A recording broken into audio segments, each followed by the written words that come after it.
So you got what I need? On the streets of New Orleans, All right. drug money bought the city's cops.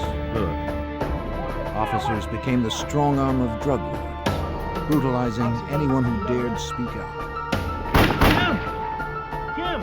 Help! With police tainted by greed, undercover agents would have to put their lives on the line to bring down the corrupt officers who hid behind a shattered shield.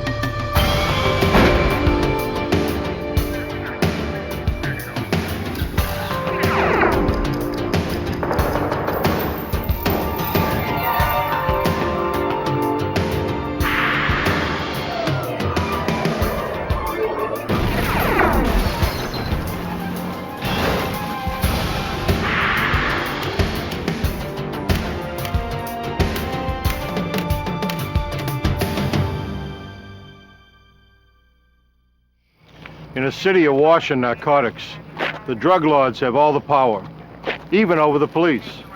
Corruption in New Orleans grew like cancer, eating away at public safety and threatening to destroy the city. Lured by easy wealth, crooked cops began breaking the laws they were sworn to uphold. I'm Jim Kallstrom, former head of the FBI's New York office. When it became clear that the police could no longer police themselves, the FBI had to get involved. It was a case where the line between friends and enemies became dangerously blurred. New Orleans, 1993. Tourists packed the city looking for a good time, not all of it legal. Cocaine was in demand, and the dealers cashed in. It was a violent business. For protection, the drug lords turned to those whose duty was to serve and protect. The cops. Officers lined their pockets while enforcing the will of the dealers. They controlled turf like thugs, terrorizing innocent civilians. Agent Stan Haddon of the FBI's Public Corruption Unit in New Orleans was aware of the growing problem. Our intelligence told us that there was a great variety of corruption taking place among many different officers on the department. However, the one thing that seemed to be the most pervasive was that officers were out there working with drug dealers on the street, were protecting drug dealers on the street, and were stealing money and drugs from drug dealers on the street.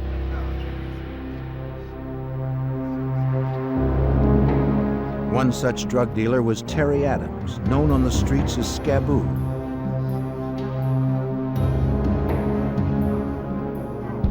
He was a small-time operator who was being extorted by Officer Sammy Williams. So you got what I need?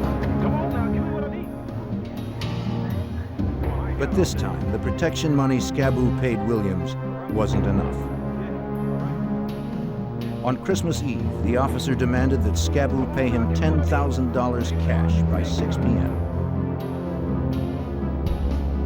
If Scaboo failed to show, Williams threatened to beat him and guaranteed him 20 years to life. That evening, at 5 p.m., Special Agent Stan Haddon was finishing up some last-minute work. About to go home, he took one last call. It was Scaboo. His time was running out. He told Haddon that he was being blackmailed, but didn't have the $10,000 the corrupt cop was demanding in less than an hour. What are the name of the officers? When Scaboo contacted me, we realized that that was our best chance to do something about police corruption. And I immediately arranged to meet him and debrief him in person. There was no way we could get everything together by 6 o'clock. By the time I met with him, it was 30 minutes before the deadline. Yeah, I feel pretty good about that. Haddon and his partner quickly hashed out a plan. This is, I think, the best one we've got. Scaboo would meet the officer as arranged, but he'd be wearing an FBI wire. The agents couldn't arrange $10,000 on such short notice. Scaboo would have to convince the cop to accept smaller payments over several meetings. Yeah, I'm pretty sure. Okay, they could be rough. Well, you know that. You worked with them. Yeah, I have. Assured by Haddon that he would be under constant surveillance, Scaboo took his position.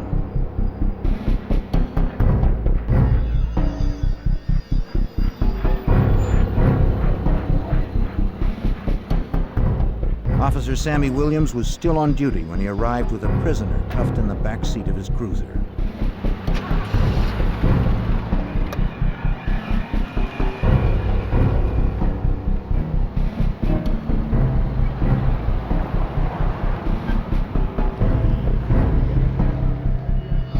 Williams drove Scaboo to a deserted spot behind a seafood market.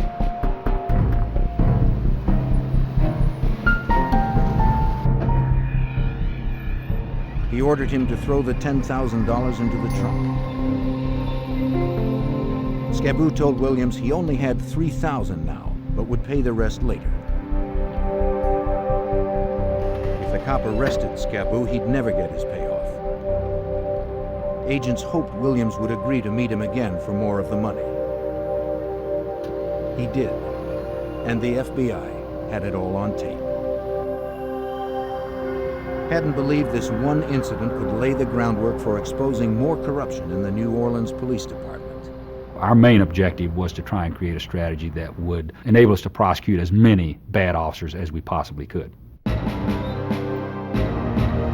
In the days that followed, agents, along with prosecutors from the United States Attorney's Office, began to plan their operation, codenamed Shattered Shield.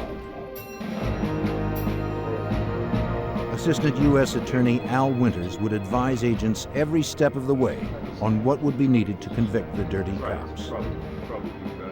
We were involved really from day one.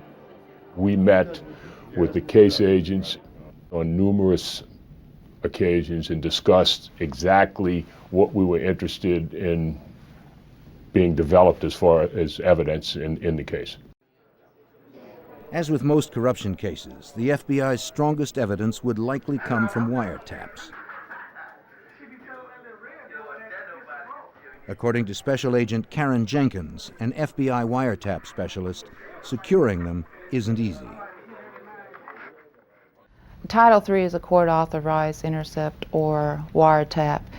It's very difficult to get one approved. It's a lengthy process, very time-consuming. Basically, we have to have approval by FBI officials to get one, and beyond that, we have to have the review and approval by Department of Justice officials. Finally, a federal judge will make the final determination as to whether or not one is authorized. After delivering 2 more payoffs to Officer Williams, Scaboo had won his trust. Now the FBI seized the opportunity to take the operation to the next phase. Scaboo would approach Williams with a proposition. The volume of drug business was going to increase, and Scaboo would need more cops to protect it. If Williams was interested in higher payoffs, he would need to hire more dirty cops to handle the expansion. Williams took the bait. Scaboo met with him for another recorded payoff in mid-January 1994. Don't forget now. But this time, Williams showed up with another officer. He turned out to be Len Davis, Sammy Williams' partner. Don't forget now, man. It wasn't surprising. Davis was known in the projects as a gangster with a badge. It's not very good. See if you can make it. Reviewing the tapes, hadn't discovered a problem. What are we listening to? Both Davis and Williams used the coded language of the drug trade.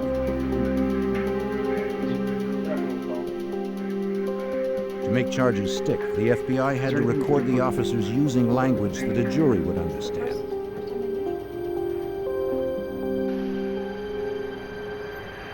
Hadn't pressed Scaboo to get Williams and Davis to use words like dope, so there'd be no doubt at trial. But when Scaboo told the cops the dope is in, Davis suspected something was up. If you're in the police business and somebody starts using words that are that overt and that plain, that immediately makes you suspicious that this person is trying to set you up. Davis shoved Scaboo into the car and told Williams to drive. The agents would be too conspicuous on the deserted streets. If they pursued the cops now, they would put Scaboo's life at greater risk. The only thing they could do was sit patiently and listen to the wire.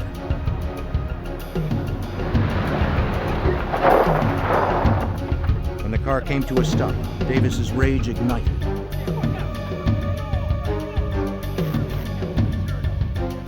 He yelled that Scaboo was never to say the word dope again. They immediately took him to a deserted location, aggressively searched him. You can hear the Velcro ripping loose on his clothes and stuff, and that was a very tense moment. Davis insisted that he wouldn't go to jail for careless talk. He and Williams stripped Scaboo looking for a wire. Scaboo was sure he was going to die.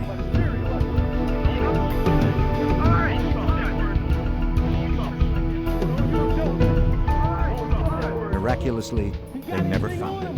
He's clean. He's clean. He's clean. I'm not going to jail behind you. Their trust was restored. You understand me? Scaboo continued his protection deal with Davis and Williams. For the next job, the cops drove him to a store where a drop-off was to take place.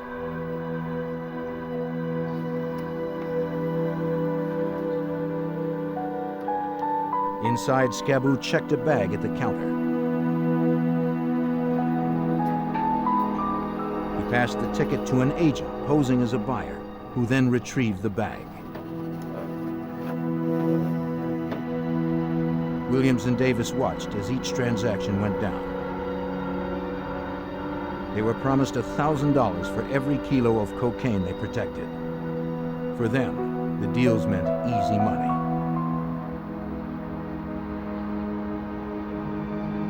Davis and Williams met Scaboo behind stores and alleyways for the protection payoffs.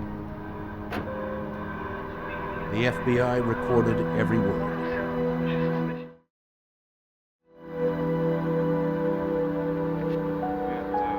Gradually, Operation Shattered Shield was building a solid case against police corruption. The recordings continued into the spring of 1994. Once agents were sure Davis and Williams were solidly on board, the FBI prepared to expand the investigation. With still more cocaine to guard, Williams and Davis would need to recruit more dirty cops. Federal agents hoped to snare every one of them. But agents knew the officers may become suspicious of Scaboo's rapidly growing drug business. They needed to bring in a big-time dealer, someone whose status as a kingpin would explain the larger shipments. You like some? Sure. Okay. Haddon called on Juan What we're Jackson, doing down here is an FBI agent trained bringing in specifically JJ for working here undercover. to represent a drug kingpin from up in the East Coast.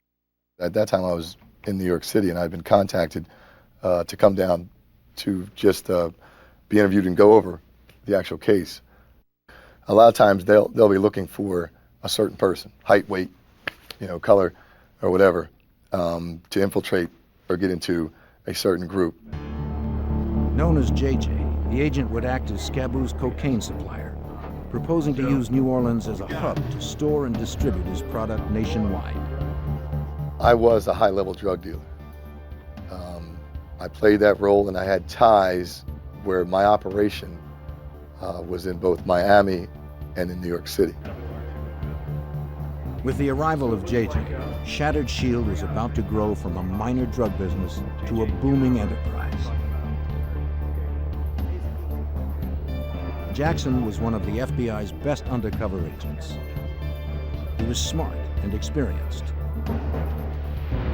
But his life would be in the hands of the informant, Scaboo, who had no training. Jackson needed to build complete trust with Scaboo, or they'd both be dead. The informant, because he lives that world, is probably for me anyway, the most important, because he himself has been there. He's been around these people. If he's not believable, it's not going to work. And I think that was the big thing for me down there, was to make sure that we were going to be believable. Jackson and Scaboo rehearsed their roles again and again, preparing for the real test with Davis and Williams. Jackson, federal agent from the north, and Scaboo, a southerner who had dealt drugs all his life, had to forge a common history. Their story would be that they had met in the Army. After their stint was up, they'd kept in touch. They hashed and rehashed details of their friendship, habits, fake memories that they'd have to know cold, and when to say them. They were dealing with criminals who could run thorough background checks and who were free to use deadly force. We knew that whatever we had to keep it simple, but we had to make sure that we remembered certain things. The biggest thing I thought that helped us was my initials, my nickname. So no matter how many times they would ask him, what's his name? He believably said, because he only knew, JJ. In April, the FBI was ready to introduce JJ into the operation. He arrived at a hotel carrying what was supposed to be a drug payment of $100,000. For the first time, Williams and Davis caught a glimpse of the big-time dealer. Their perceptions would be critical. The first encounter was in the Sheraton Hotel. They were going to stand at a distance and just observe. It was another test to see if they were willing to do what they were going to do. Hey, I don't know how it's going to work. They could arrest me right now and take me off and, I'm down. Because it was supposed to be drug money. So it was a test. Scaboo told the cops about JJ and his plan to use New Orleans as a transport hub for his cocaine business. Davis and Williams carefully studied JJ's every move. Jackson was creating his character before their eyes. It would become his full-time identity, and it would have to hold up under scrutiny. Everything depended on what the cops thought they had seen, and if they believed the cash exchange was genuine.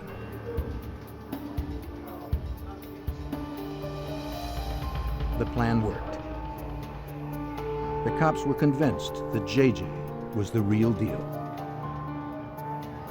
The FBI was now poised to take Operation Shattered Shield to the next level. By the spring of 1994, the FBI's Operation Shattered Shield, targeting New Orleans police officers involved in the city's drug trade, was in place. Posing as a drug kingpin named JJ, undercover Special Agent Juan Jackson worked with Scaboo, the drug dealer turned FBI informant. Scaboo rented a hotel room for JJ to meet officers Len Davis and Sammy Williams for the first time. What's up, man? What's up? That was showtime. That was a big deal. On any first meeting with any bad guys, a million things are going through your mind. I mean, are you going to be believable? Is anything going to happen that's going to change their attitude? It's either going to work from here or we're all going to go home. Playing the street-savvy drug dealer, JJ insisted that everyone strip to establish trust. For this first meeting, Jackson didn't wear a wire. He didn't need to. The room had been thoroughly wired by the FBI for audio and video recording. Then, in a bold gamble, JJ invited them to search the room. Because they were cops, Davis and Williams knew how to find a room wire.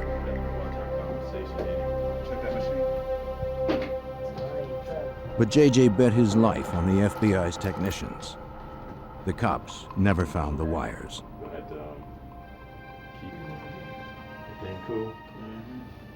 JJ was beginning to build trust with the officers. But officers are trained to sniff out deception. I mean, you got to think that I'm meeting with two police officers. Because of the guns, you also always have to remember the threat. You always have to be conscious of the threat and remember exactly where they are and what they're going to do and where the weapons are. With the cops convinced for the moment, JJ began to discuss the proposal approved by case agent Stan Haddon. And he played the role of a big-time drug dealer from New York who was using New Orleans as a transshipment point, simply as a storage point, where he could bring dope in, leave it for a while, have it guarded and protected by the officers, and then thereafter have it shipped out to other points unknown. For their role, JJ promised to pay them $5,000 every day the cops guarded the warehouse. Williams and Davis were enthusiastic about the plan, even offering advice. The cops urged JJ to hire young drivers, give them company uniforms with name tags, and put signs on the sides of the trucks to resemble legitimate companies. For the FBI, the meeting was flawless. The meeting went off without a hitch. They bought JJ's act. They believed him completely, and they also said the magic word cocaine, which got it clearly established on tape that we were talking about the officers protecting a drug operation. From that May meeting, the plan moved quickly.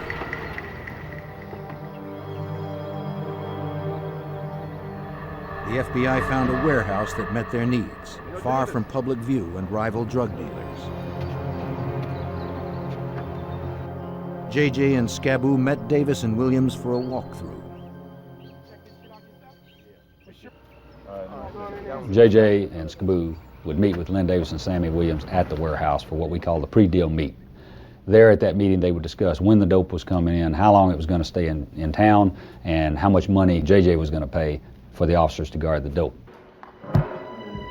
Once inside, Davis told JJ that he had half a dozen more officers lined up to guard the cocaine shipments.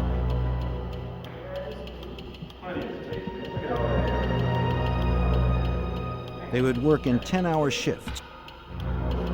Uniformed police outside guarding payloads of cocaine inside. Up to $250,000 worth in each load. At that June meeting came the first big payments from JJ. More than $10,000. Everything is going smoothly. But one aspect of the warehouse plan bothered Assistant U.S. Attorney Al Winters. Basically, what we told the agents, unless we had evidence, irrefutable evidence, that these people knew they were guarding cocaine, we couldn't prosecute it. Because the cops stood guard outside the warehouse, they could later claim they didn't know that drugs were inside. I think having some sort of video or photographic Haddon had to reference find a way to prove Davis's recruits saw the drug shipments. Or maybe even see.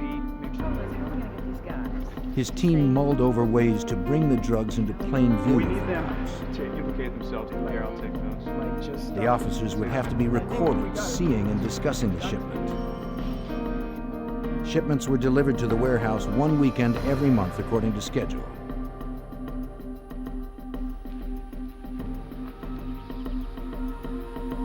Then, in mid-July, the FBI sent a shipment that the guards didn't expect.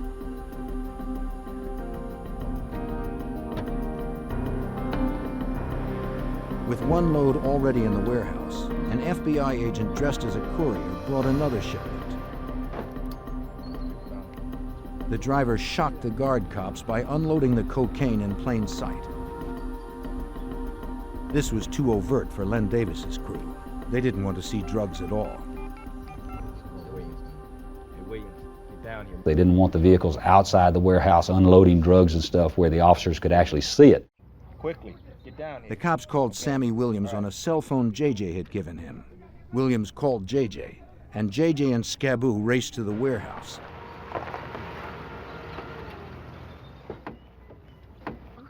JJ responded like a hot-headed drug dealer. I was arguing with this guy. I mean, we were actually screaming at each other. What are you doing? Where are you? Whatever. And he's observing this. There's a police officer calling Lynn, telling him all what's going on and how this doesn't look good. To the cops, this whole drug operation was starting to look dangerously unprofessional.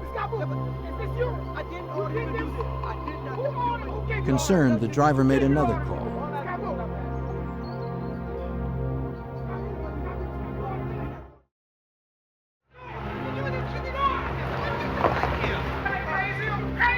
Sammy Williams arrived to straighten out the problem. Okay.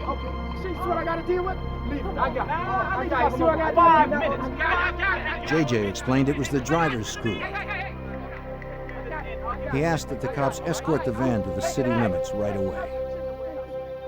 Despite the risk, the episode worked. It showed that the cops knew what was inside the This warehouse. ain't right. What's going Take on? him to the edge of town, all right? And it was Get to the all edge of town, videotaped. Just let him go. Just let him go. But the episode raised doubts for the cops. Either JJ was an amateur, or he was part of a sting. Either way, they'd be watching him more closely now. Shattered Shield wore on into the summer as all of New Orleans baked. About 100 degrees out here. In August, guarding the warehouse proved hard duty. The cops complained of the wear and tear on their engines from running the air conditioning all day in the heat. They wanted a vehicle that was more comfortable, that could also endure the long hours, perhaps a van. The officers asked Len Davis to provide one, and Davis brought their request to JJ. For the investigation, it was a huge break. The sweaty cops had just handed the FBI a golden opportunity. It was a stroke of luck. One day, Lynn approached me and said that the officers were complaining that they're running their cars in air conditioning, and the cars are starting to overheat, they're burning gas, on and on and on. Once we were able to rent the van and put the listening device inside, we were able to hear a lot more conversations. The FBI quickly filed the paperwork to get court-authorized wiretaps for the van. Technicians carefully installed state-of-the-art microphones. They had to yield top sound quality for months with no maintenance.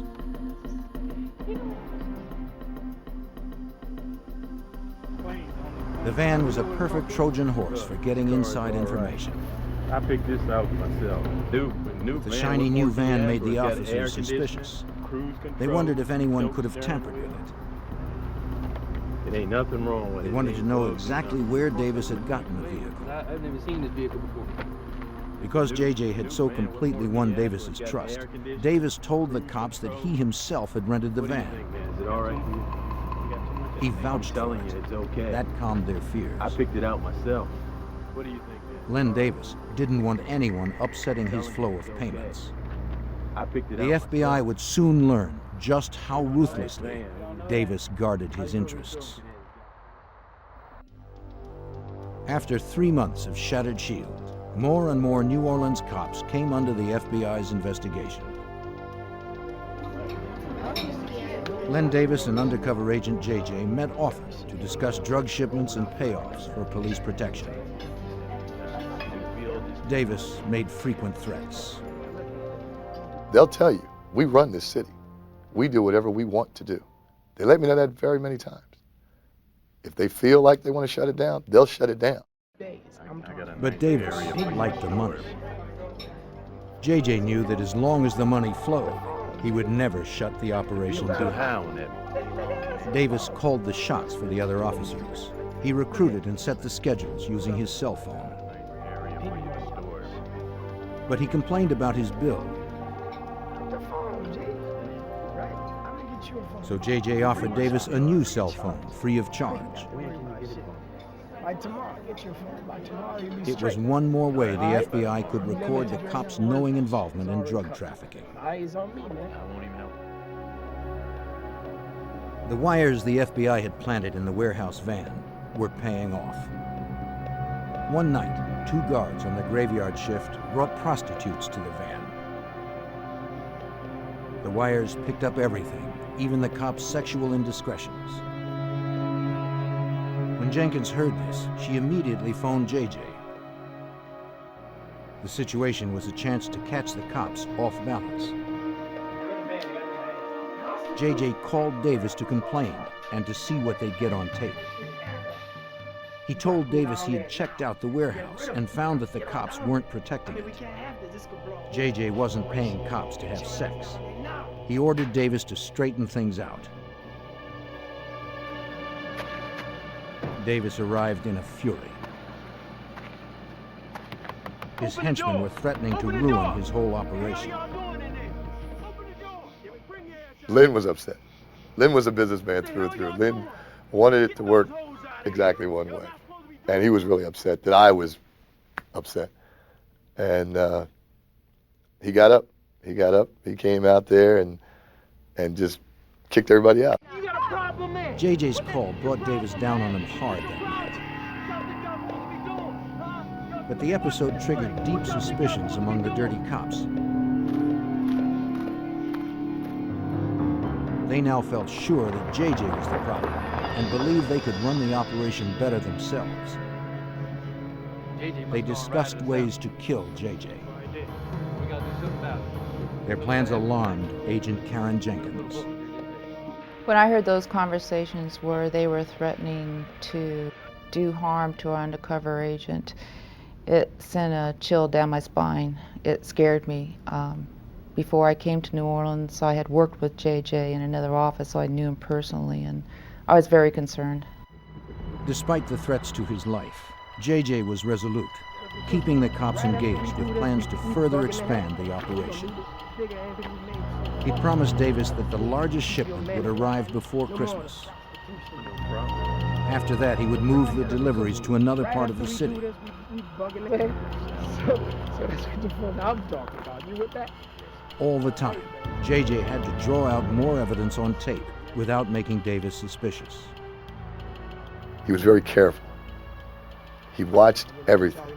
He paid attention to everything I said. There were conversations where we'd talk, and I'd use the word cocaine. He would count the times I used it. And he would tell me, Jay, you said cocaine 5 times. Jay, you said kilos 5 times. So I had to be careful. At the same time, Haddon and his team had to defuse another plot they overheard. The cops were threatening to kill the couriers and steal the cocaine. The agents scrambled delivery times and mapped new routes to and from the warehouse to keep the cops off balance. With so many dirty cops, the FBI couldn't make a clean sweep from the outside alone. Agents would need someone powerful in the police force to be a strong ally. Despite the danger of leaks, they decided to seek help from within the New Orleans Police Department.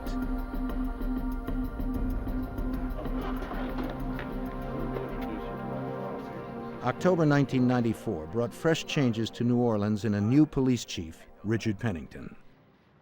So, how do you like our first? Pennington was an outsider from Washington, D.C., hired in the hopes of reforming the Crescent City's crooked police force. Since you're just moving in, actually, why don't you have a seat? The FBI invited the new chief for a meeting.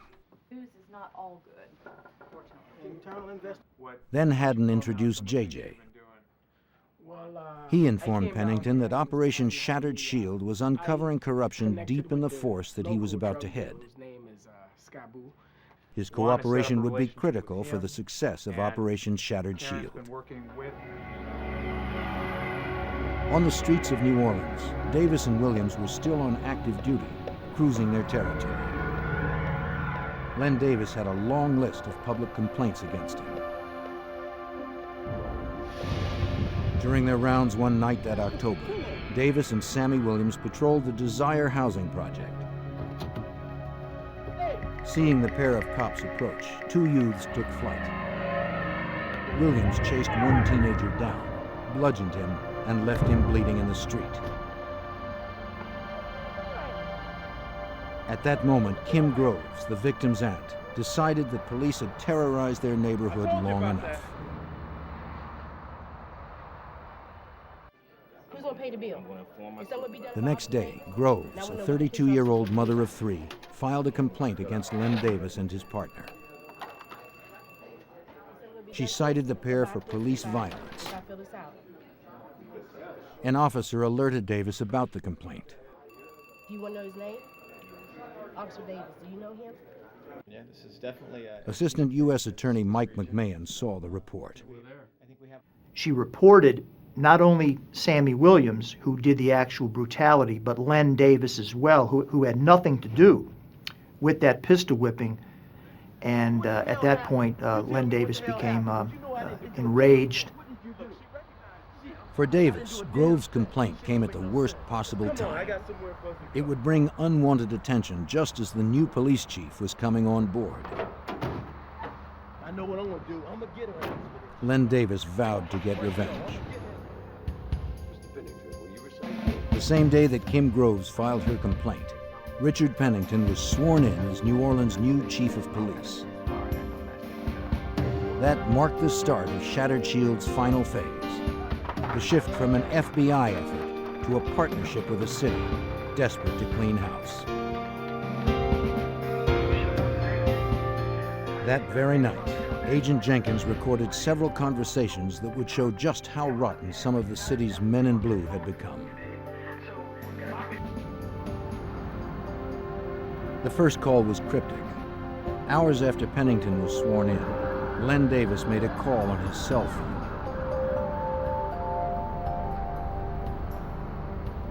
He gave an order to an unknown man. I need you to do a 30 for me. The FBI taped the conversation, but because Davis spoke in modified police code, agents didn't know what it meant. 14 and a half washing machine, you know. While they attempted to decipher it, agents recorded a second, more disturbing call. This time, the unknown man called Davis. As they spoke, a police dispatcher announced a murder in the Desire housing project. The victim's name, Kim Groves. When Davis heard the news, he cried, "Rockabye." It was the triumphant cry of a killer. When he later heard it, the call shocked Assistant U.S. Attorney Mike McMahon. As soon as he confirmed the name of Kim Groves, Davis shut off the radio, and then on the wiretap conversation over the cell phone just exulted in a primal scream of delight that indeed Kim Groves was dead. When agents reviewed the tapes and checked the phone records, they discovered that the man who spoke to Davis was Paul Hardy. Davis had asked Hardy for a 30, a police code normally used to report a homicide. But that night, Davis used it as an order for the murder of Kim Groves. Canvassing the projects, agents quickly learned that Hardy was a known drug dealer who led a small gang of thugs. With the help of 2 accomplices, Hardy acted quickly, coldly, and for just $300.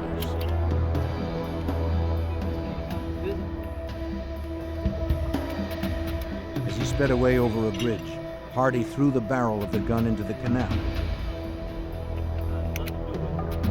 and handed the body of the gun to an accomplice for safekeeping.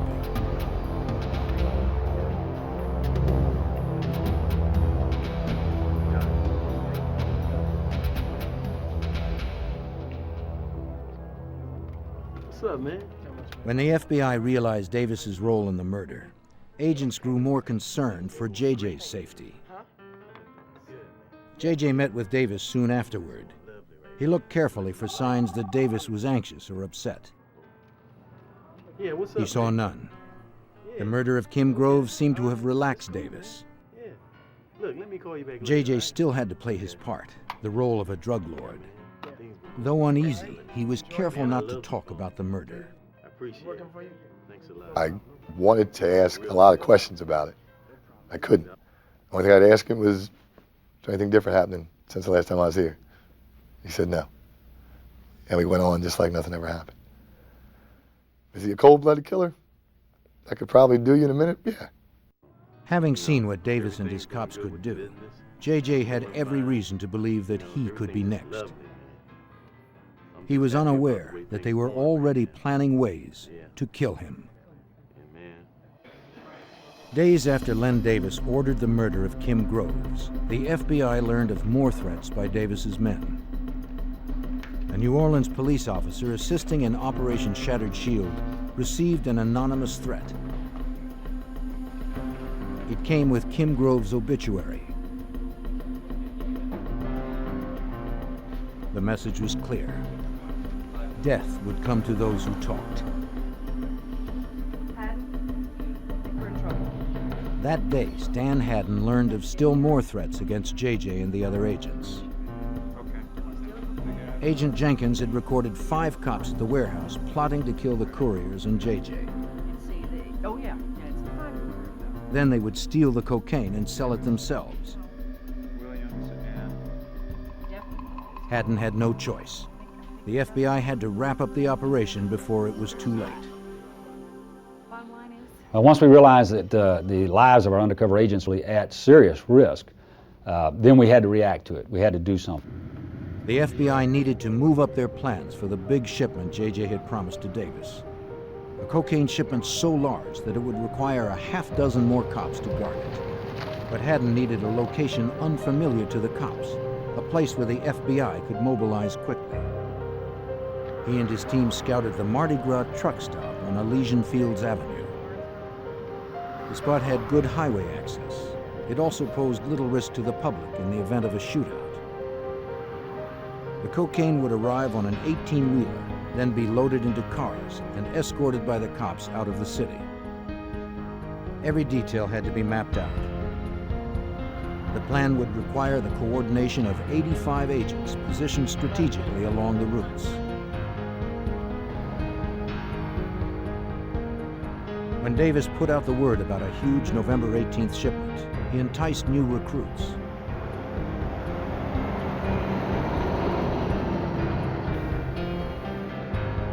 As a load of cocaine worth $250,000 arrived, Davis, Williams, and their crew stood ready as protection. Agents posing as drivers moved the shipment. From the command center, Haddon and Jenkins kept watch of the whole operation. There were hundreds of ways the truck stop scenario could go wrong. With the undercover agents' lives on the line, there was no margin for error. The cocaine was divided in 2 loads. Williams escorted one. Davis followed the other.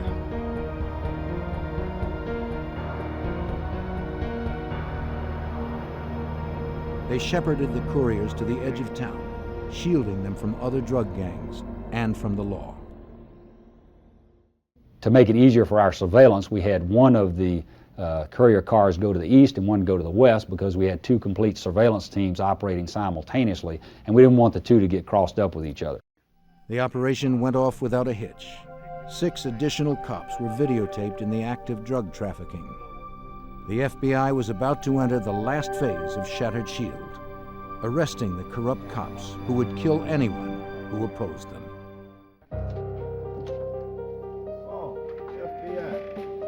After the big truck stop operation, FBI agents moved quickly on the murder of Kim Groves. They searched the house of the hitman Paul Hardy. There, agents found an unauthorized copy of a guide to police codes, the same codes that Davis used when he ordered Groves murdered.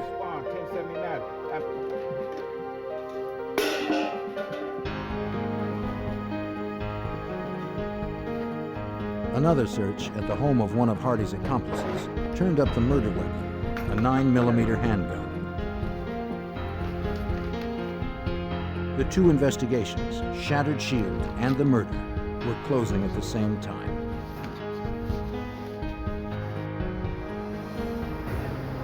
For the ringleaders, the FBI took no chances. Agents came to Len Davis's house the next day when he was off duty. Look, I ain't done nothing. What are you talking about? Look, I'm a police officer, man. The thug with a badge was arrested on federal drug charges and for the murder of Kim Groves. For Davis's partner, Sammy Williams, agents would use a different approach. Haddon wanted to flip Williams to the prosecution side. At that point, it worked. And they decided, okay, let's throw another curveball and then let's bring Juan in. So they brought me into the door and I introduced myself, especially to Juan Jackson, the FBI. You could see the color leave his face. His world just came crashing down. Sammy Williams turned government witness. His testimony would later prove crucial for getting convictions. Haddon and his team had no time to lose. Before news of Davis and Williams' arrests could spread, they had to deliver the rest of the gang to justice. Dozens of armed men in uniform.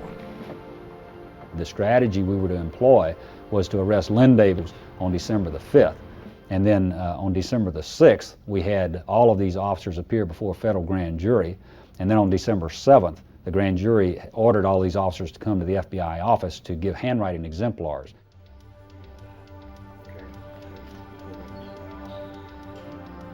Len Davis's recruits arrived at the FBI's office to give handwriting samples for analysis together with 60 fellow officers.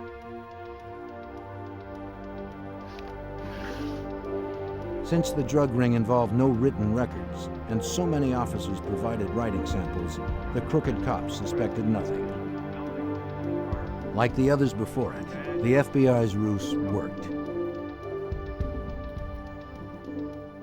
One by one, more than a dozen dirty cops of New Orleans were arrested. That was a safe way to do it because obviously all of these officers were armed and they were facing very serious charges, and that was a way to do it to avoid any potential for any bloodshed or any unwanted resistance by the officers. In court, the FBI's recordings built a solid case against the officers. Are you aware we have hours and The videos and audio tapes spoke louder than the code words and erased all doubts that jurors might have had. Agent Karen Jenkins knew the evidence was strong. The jury was able to hear for themselves what the officer said. They were able to see for themselves what they were doing because of the videos that we had. That wasn't me. It could have been anybody. As prosecutor Al Winters had predicted early in the investigation, Davis tried to talk his way out of it. All police officers know what that is. It's a homicide. Even after all the safeguards we took, Davis's defense at the trial was that he was conducting his own undercover operation, that it was not really done according to the book, but, you know, he was a poor cop and didn't have a lot of training, but he was trying to conduct his own undercover operation. Davis never admitted any wrongdoing. He didn't need to. The audio and videotape spoke for themselves. Faced with the prospect of convicting those sworn to protect them, the citizens of the jury listened intently. The tapes were chilling, and as those tapes were played, the courtroom was as silent as a cathedral. Has the jury reached a verdict? Yes, Your Honor, we have. Will the defendant please stand? The jury deliberated just 15 minutes. We, the jury, find the defendant guilty of murder in the first degree and hereby sentence the defendant. Len Davis was sentenced to death for his role in Kim Grove's murder, which was later commuted to life.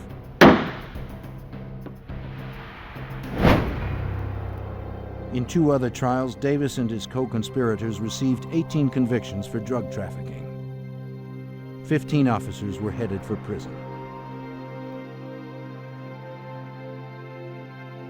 Because he cooperated with prosecutors, Sammy Williams was sentenced to just 5 years. He would never again wear a badge. That you have irrevocably stained that uniform you once wore. But I must reluctantly recognize that other crimes can only be solved with cooperation of people like you. Court dismissed. For the Big Easy, Haddon's case brought a long, hard look in the mirror. You know, I think that the city of New Orleans has been very tolerant of all sorts of conduct which might be considered improper in other parts of the country. It's part of the culture here, and I'm a Louisiana native. But I think this was a wake-up call to the citizens of New Orleans that there was a serious problem within the NOPD, and that problem had to be addressed.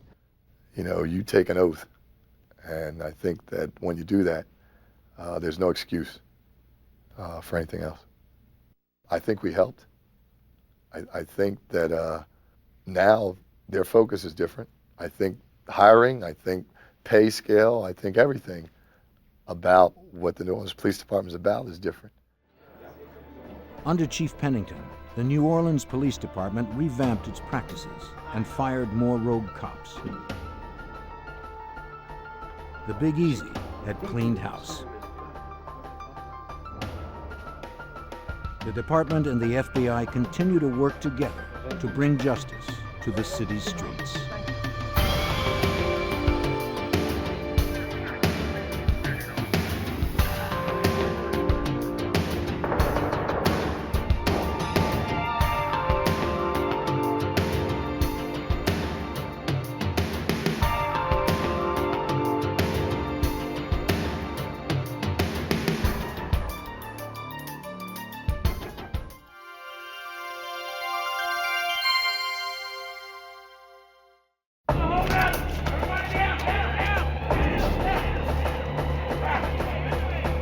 In the mid-1990s, a gang of professional bank robbers raided cities across 7 states.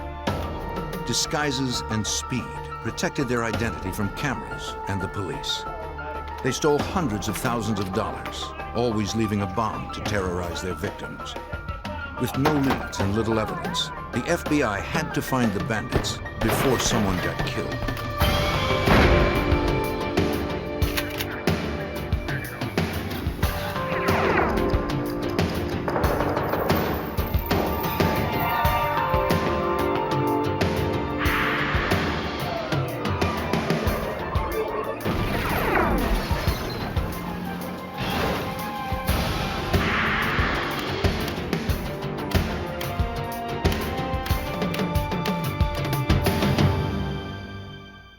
Across the Midwest, a band of armed robbers struck banks at the rate of nearly 1 per month.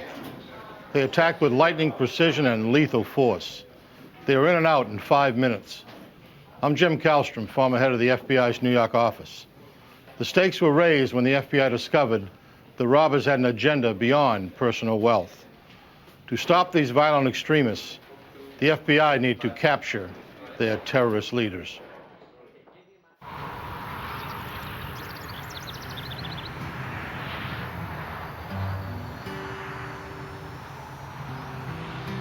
In 1994, the citizens of Ames, Iowa enjoyed the peaceful life provided by a small college town.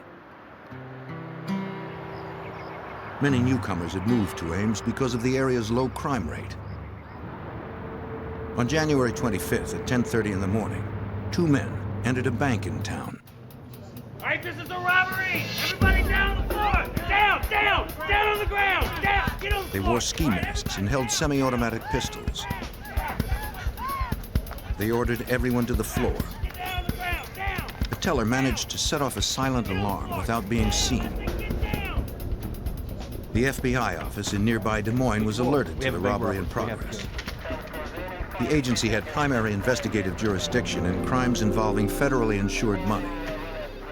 Agents immediately responded, but they were 30 miles away from the bank.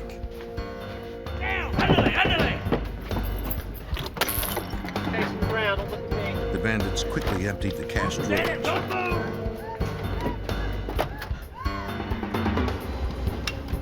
Don't look at me, face the ground. One of them pulled out what appeared to be a bomb. He warned that no one should move for 5 minutes or it would explode.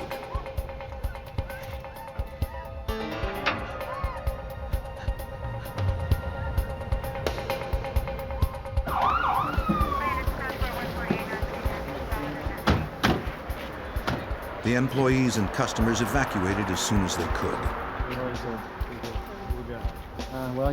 The local police cordoned off the bank as explosive experts worked inside.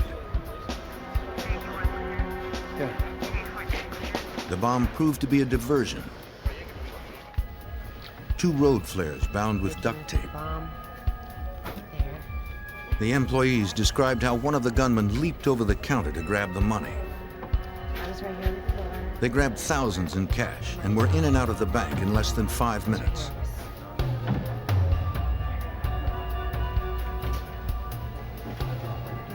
Agents interviewed the witnesses. So did you guys want to add anything else? They said the gunmen sometimes used Spanish when talking to each other. The security camera provided photographs of the robbery.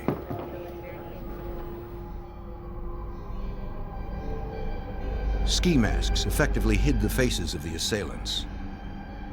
But investigators had images of their disguises and their weapons. 9mm semi-automatics. Because the perpetrators wore gloves, they did not leave any fingerprints. Detectives used electrostatic tape to recover a footprint from the counter. The precautions taken by the bandits had effectively obscured their identities.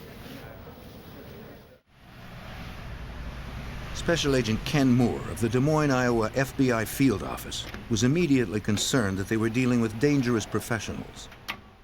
Now, most bank robbers try to enter banks as quietly as possible, go up to one teller counter. and proceed to rob the bank and then leave as quietly as they can.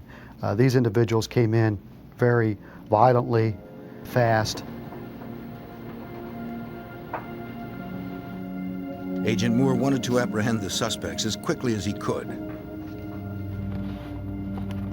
But the FBI had nothing of value to lead to their identity.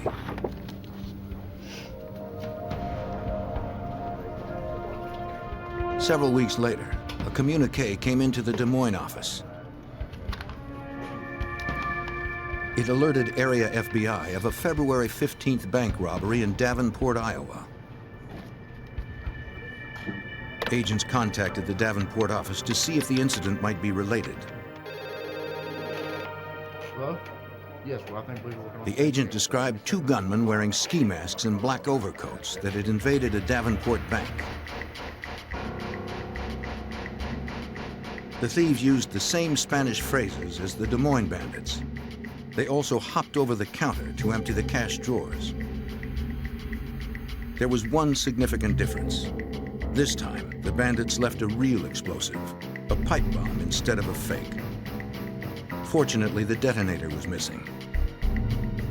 Disarming it had slowed down the investigation. What that device does is it requires more manpower that could be out conducting an active investigation. Instead, they're at the bank making sure things are safe. Investigators believed that the similarities between the incidents were more than coincidental. After the Davenport bank robbery, we realized that the same individuals were responsible for both bank robberies. This was our first connection to possible serial bank robbers. Okay. See you later. Have a good night. In the next 4 months, Cincinnati, Green Bay, and Kansas City suffered similar crimes. There appeared to be a pattern of their robberies. There appeared to be two regions where they were robbing banks, the Midwest region as well as the Ohio region. We were trying to logically connect those two regions and why banks were being robbed that way. The robberies occurred between 10 and 11 in the morning when banks were less populated. Each time, the bandits were out in less than 5 minutes, always leaving an inert bomb as they fled. The wide geographic spread of targets made their next moves impossible to predict. I'll get back with you. The FBI needed to find some evidence that would lead to the suspects. On June 8, 1994, the bandits hit a bank in Springdale, Ohio. They drove away with over $11,000. A bystander saw them use a brown Chevrolet as their getaway car. On June 17th, a security guard became suspicious of a car on his employer's lot. It had been sitting for a week without anyone claiming it. He saw a police scanner. He also spotted a pager next to a stained $20 bill. A Springdale officer came out to check the car. He began a search to ascertain the vehicle's ownership.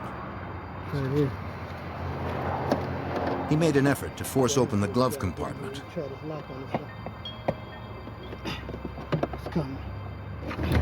A grenade tumbled out. The hand grenade turned out to be another inert explosive, but its presence linked the car to the bank robbery.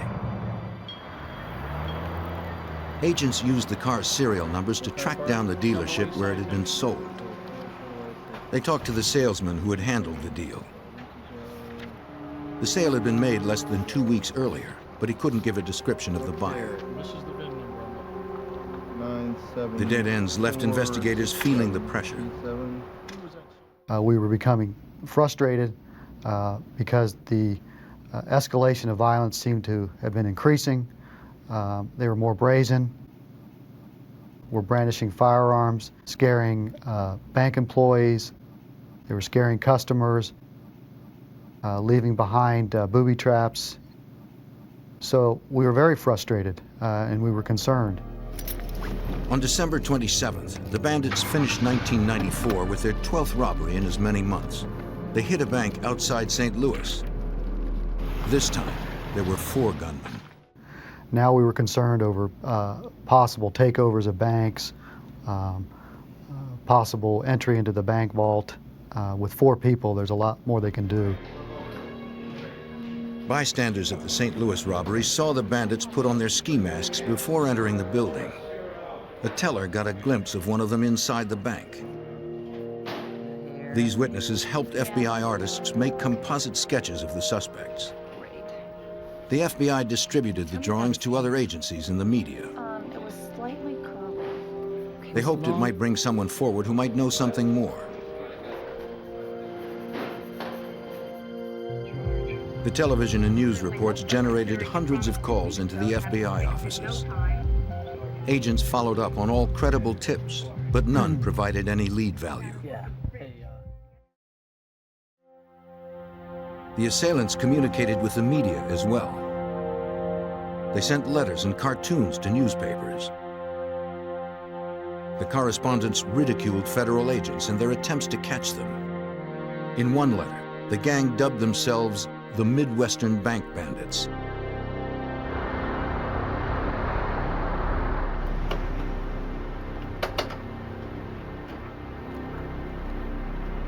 The bandits sent another message to authorities in one of their getaway cars. An investigator searched a vehicle used in a robbery near St. Louis. On the front seat, the gang had left a newspaper clipping about Timothy McVeigh, the Oklahoma City bomber. In less than 2 years, the bandits had hit at least 15 banks across the Midwest. By the end of August 1995, agents from 7 states and FBI headquarters gathered in Louisville, Kentucky. If we can get a shadow or something to raise the serial number. All the offices were now working together to identify and apprehend the suspects. All information and leads were to be channeled through a single office, then distributed to the others.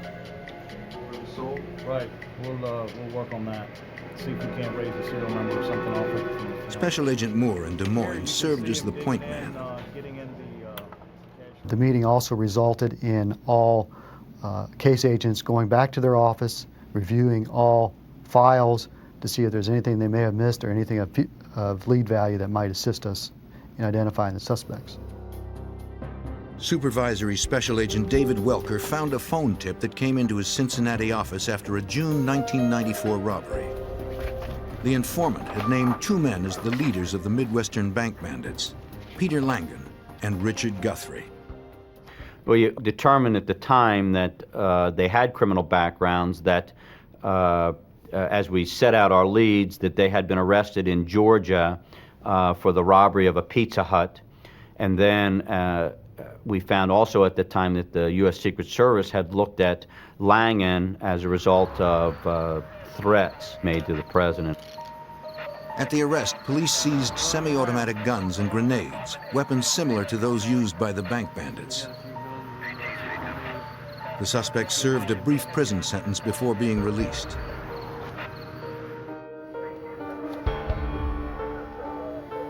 Agent Welker was able to pull their mugshots. He compared the photographs with the artist's sketches made after the St. Louis robberies. And they were so close then that it was phenomenal. It appeared that the composite artist used these photographs to draw the composite drawings. That's how close they were. Agents now had names for the gunmen. In pursuing them, the FBI was about to uncover a far more deadly plot than bank robbery. In 1995, the FBI hunted the Midwestern Bank Bandits. The day before Thanksgiving, the 4 gunmen struck another bank in St. Louis, their 21st robbery. Their disguise included ATF hats, the same caps worn by federal agents from the Bureau of Alcohol, Tobacco, and Firearms.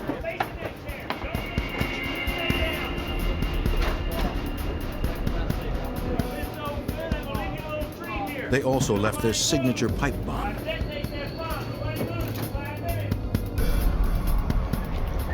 None of these explosive devices had gone off. they had either been inert or lacking detonators. By now, agents knew how to defuse the bombs themselves. They weren't going to let the ruse slow the investigation down anymore. Supervisory Special Agent David Welker of the Cincinnati office had names for 2 of the bandits. But Peter Langan and Richard Guthrie were living underground, surfacing only when they struck another bank. Clearly, we've identified the right people. We're trying to develop as much information about these people and their contacts as possible. But the best part about it is we have leads to follow. In the intervening months, the informant who had provided the names had moved from Ohio. The first set of robberies to tear gas canister. Special Agent Ed Woods of the Cincinnati FBI field office tracked the informant to Georgia, where he lived with his new wife and child. This fella had been an associate of Langan and Guthrie in the past, had removed himself from that lifestyle and was starting a new life for himself. And I think he was ready to put all that behind him. So when I interviewed him, he cooperated fully. I need to ask you a few questions. The informant had met Langan in 1991 at a white supremacist rally. The Bible says, thou shalt not covet thy neighbor's wife and a black neighbor. They shared similar beliefs about race and government.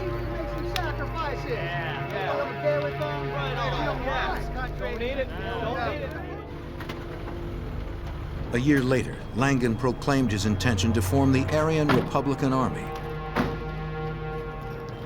It was going to start a revolution against Washington and its federal agencies like the FBI and ATF. That's your tax money they're taking. Langan had been inspired by the Order, an established terrorist group. I mean, you know what I'm saying? You're breaking your back. You know what I'm saying? The Order had financed their racist agenda by robbing $4 million from banks and armored cars. Hey, how's it going? That evening, Langan introduced Guthrie as his compatriot. I'll explain all about that. Yeah, definitely. 2 months before the first bank robbery, they asked the informant to become a member of the Aryan Army. Well, I've got some stuff here. I think that He declined to join the new gang. we can certainly use some of it. Yeah, here. Okay. But he did agree to pitch in. What we got from this cooperating witness was the scope of their activities, the surgical planning for their bank robbery activities, the fact that now we learned for the first time that their activities aren't just bank robbery and criminal matters. It relates to white supremacy. The informant helped Langan case the bank in Springdale, Ohio.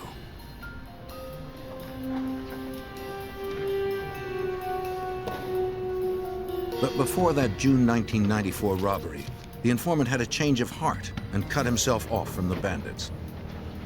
Concerts sometimes, things like that. He had participated enough to be charged as an We're gonna need you accomplice. to help as we go on here. The FBI promised not to prosecute him if he that'll be assisted. for right now. They were ready to make a appreciate it. deal to capture Langan and Guthrie. Once we determined that they had broken off other white supremacist organizations to form their own, it certainly ratcheted the investigation up just another notch. Agent Welker suspected it was only a matter of time before the Midwestern bank bandits turned their racial prejudice into violence. The gang was back in Cincinnati, hitting another bank in December 1995. During their escape, one of the bandits bumped into a teenager. The gunman demanded her purse. She refused to comply.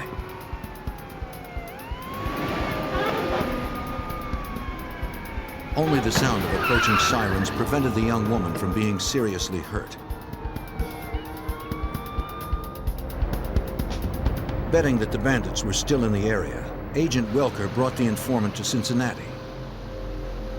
You know the fellows that are involved. Upon arriving, the informant agreed to re-enter the white supremacist movement. Make sure that he has your pager. Agents instructed Okay. him to page the FBI when he Ed, made contact you and with the I stay suspects. contact now. So, say what you But investigators became frustrated when more than a week passed without any results.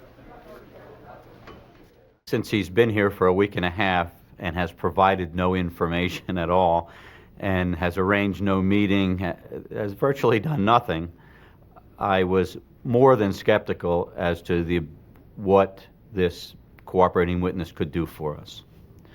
And I was prepared to send him home because of my disbelief at the time.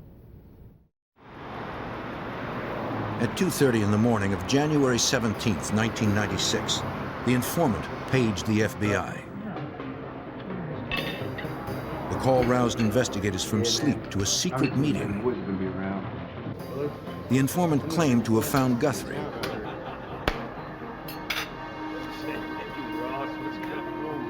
He was finishing dinner with a friend when Guthrie unexpectedly showed up. The informant invented a reason for being in Cincinnati and engaged the suspect in small talk. Got a minute, I can talk to you outside. Sure, come on. Hey, you got a minute? Guthrie invited him out to his van to continue the conversation in private. Where are you chilling?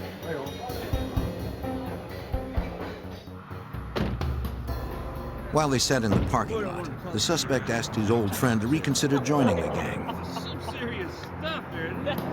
You talking about a little bit. Guthrie showed off an assault rifle and a bag of armor-piercing bullets.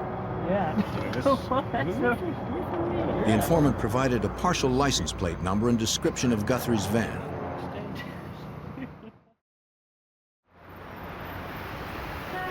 Agents still doubted his credibility. So I had Agent Woods arrange to have the cooperating witness in the FBI office at 4 o'clock on Sunday afternoon. I didn't want him to know why he was there. I just wanted him to be there. And then I arranged for my division's polygraph examiner to be there, and I wanted a polygraph of him. I wanted to make sure that what he was telling us was true. The informant agreed to take a lie detector test. I think he's lying. You think he's lying? He's all over the place.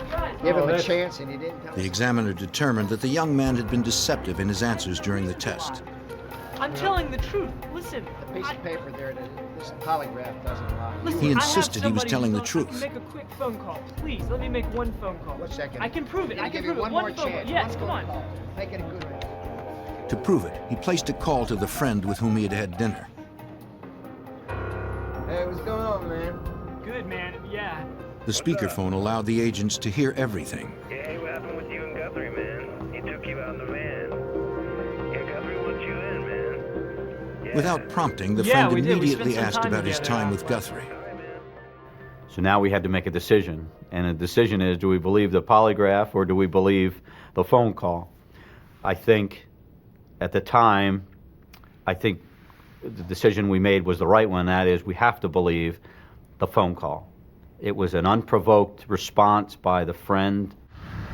The informant arranged to meet Guthrie on Monday at their mutual friend's apartment. FBI agents assembled an arrest team. They staked out the location, ready to capture the suspect when he arrived.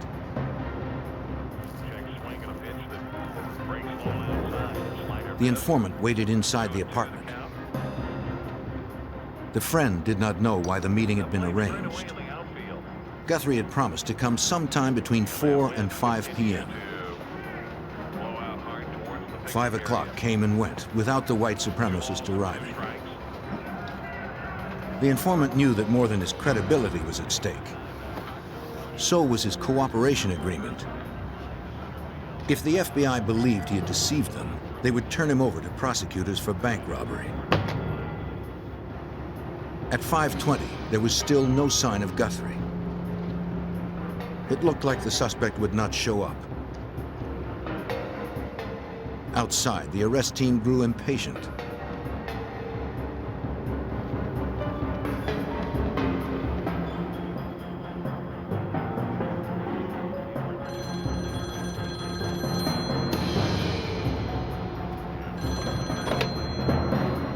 Hey, what's up? Yeah, he's here. It was Guthrie on the phone. He said they could meet at a nearby pizza restaurant in 30 minutes. All right, 30 minutes.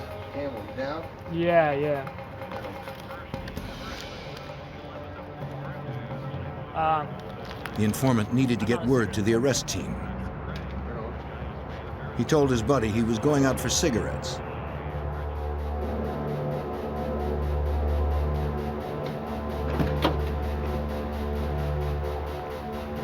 Hey, I'm sorry about the delay. Everything's taken care of, though. The informant told the agents about the call. Yeah. The meeting's been changed just a little bit. We're meeting just a little bit up the road. Everything's still fine, though, okay? I think you're telling us the truth. I hope he is. Otherwise, he's going to jail. Okay, guys. They alerted the SWAT team to the new location. Several cars set out for the pizza parlor. The agents could not help but wonder if this was the location or just another diversion. Along the way, traffic separated the arrest team. One agent was passing a convenience store parking lot when he spotted Guthrie.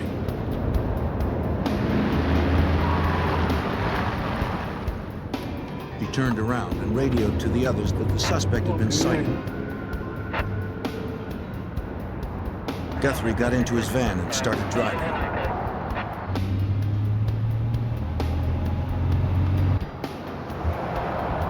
The agent stayed on the van's tail, hoping the rest of the team would catch up.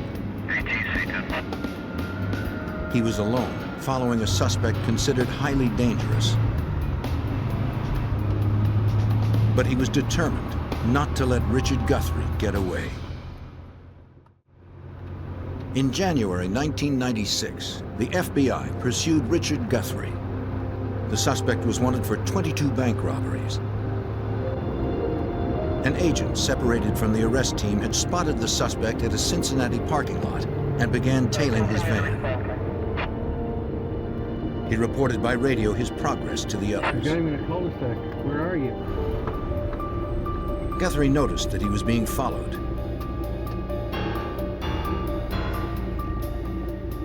An informant had reported that he was armed with automatic weapons and armor-piercing bullets.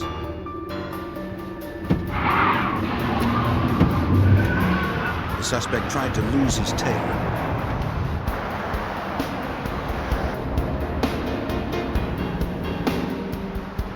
The arrest team caught up with the lone agent and joined the chase. Guthrie couldn't shake them. He unwittingly turned into a cul-de-sac.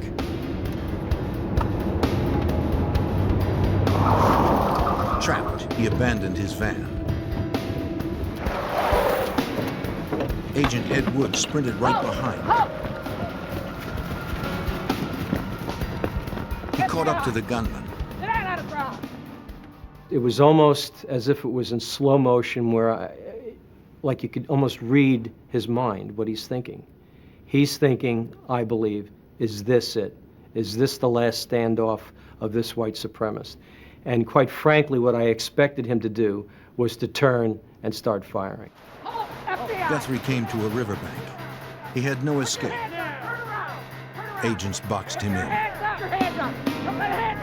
I've been in law enforcement for over 20 years, and I've never seen a look on a face like Guthrie's at that time.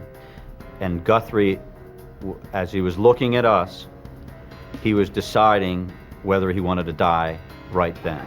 He was deciding whether he wanted to pull a gun and take on everybody who was standing there.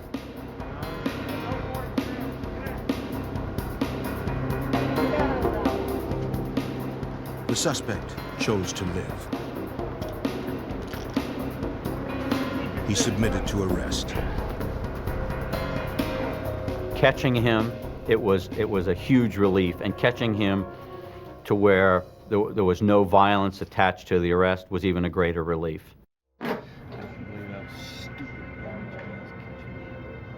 Once in custody, Guthrie began talking. He told investigators how he stayed in touch with the other primary suspect, Peter Langan. What are these numbers right here? The friends used coded voicemails to contact one another. He handed over his pager and PIN number. Now, how about this one right here? He claimed his next meeting with Langan was to be in Indianapolis. John, did you get that? Guthrie's lawyer made an agreement with the FBI. For later consideration in sentencing, they could take the suspect with them to use as bait. Under the arrangement, the accompanying agents weren't allowed to question Guthrie about his crimes. Agent Welker sought another way to ply information from the bandits' leader. I assigned 2 agents to guard him. One agent is a former Harrier pilot in the Marine Corps, and the other is our principal firearms instructor. And of course, over a 2-day period, there was a lot of discussion going on. I was well aware that Guthrie had an interest in flying, and he had a keen interest in weapons.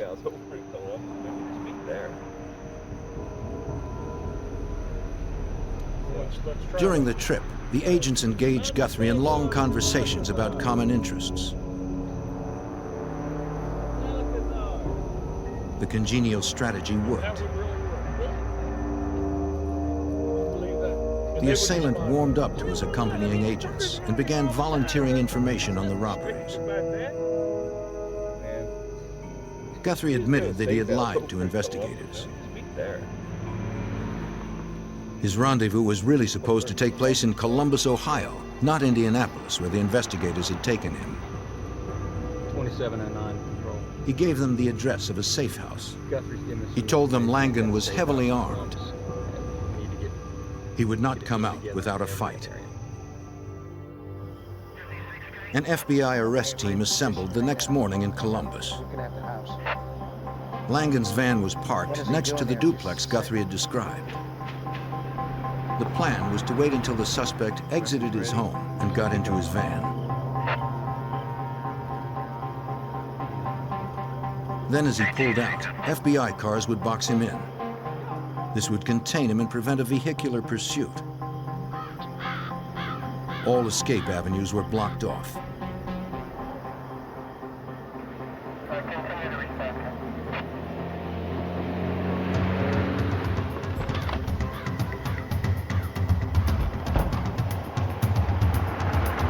At 9:30 a.m., Langan left the duplex carrying a canvas bag.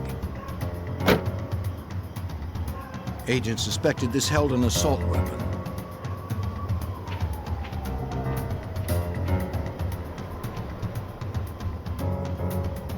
He got into his van, but failed to start the engine.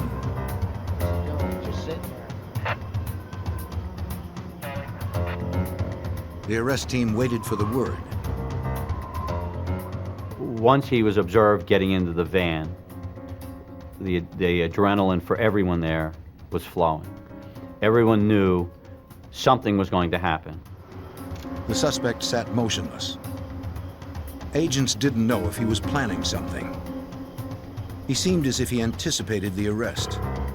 Finally, the signal went out to move in. Let's take him, let's take him. In what agents thought was a suicide move, Langan had decided to put up a fight.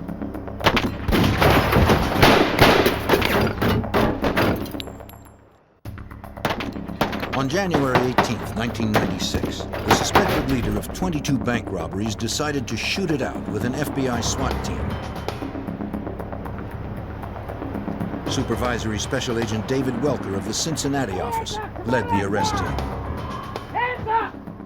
Someone who's going to pull a gun on 20 or more FBI agents is one nasty dude. He's one nasty criminal. Peter Langan was one gun against many. SWAT team bullets pummeled the van. It was over within moments, but not before 50 rounds had been fired. Langan survived and surrendered. Despite the hail of bullets, he suffered only minor injuries to the face and back. After 2 years of pursuit, the leaders of the Midwestern bank bandits were now in custody. 2 other accomplices remained at large. The van was filled with semi-automatic guns, ammunition, and grenades. Inside the canvas bag, agents found a 9mm semi-automatic pistol. It was the same make of weapon that the bank bandits used. Evidence inside the duplex confirmed the bandits were more than a gang of thieves.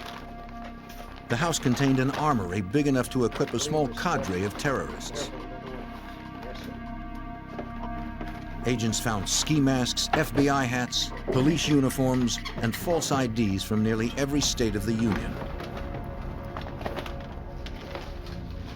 Books and literature detailed the gang's creed of militant hate. I'm Commander Pedro. Investigators discovered a tape among the propaganda.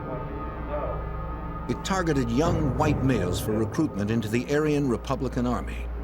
Today, we are preparing to take over the USA. Tomorrow, the world. Please have a seat. A Columbus bank teller had briefly glimpsed the face of one of the bandits 17 months earlier. See anybody that you recognize, please? Detectives gave her a photo lineup, hoping she could remember enough to make an ID. This gentleman here? Despite the intervening months, she picked out Langan from the array of similar-looking men. Bank and robbing it. I mean, While Langan refused to cooperate, Guthrie agreed to tell all he knew. I don't know. Agents debriefed him 10 hours a day for 10 straight days. How many accomplices did you have? He could recall all the places, times, and dates. It took 99 pages to detail the 22 robberies. Scott and John, okay. But when it came to his at-large accomplices, Guthrie only knew their first names. The bank bandits had been assembled like an underground terrorist cell. Personal information on others was kept to a minimum to prevent capture.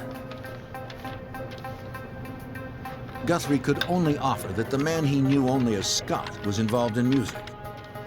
The man he knew as Kevin was the nephew of a police This is officer. Supervisor Special Agent. Both lived in the Philadelphia area. Yeah.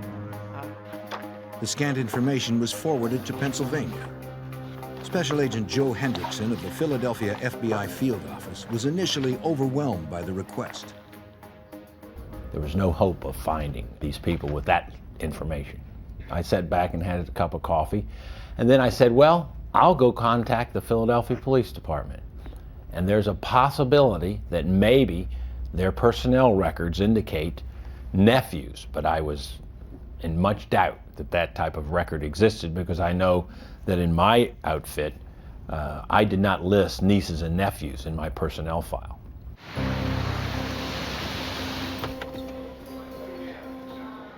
Philadelphia had 7,000 police officers, any one of which could be Kevin's uncle. The search began at the intelligence division of the police department. An officer knew immediately who the FBI was looking for. The division had been keeping tabs on white supremacists in the area. Intelligence officers had kept them under surveillance for over a year. Officers often spotted them meeting on a farm belonging to Mark Thomas. Over the years, the Philadelphia Police Department had been taking down tags at various rallies and so forth. And at some point in time, they took down a tag, ran the tag, and it came out to Kevin McCarthy. And then they said, you know, we've got a lieutenant here that has that name. They contacted him, and lo and behold, they found out that Kevin McCarthy was attending Aryan Nation rallies.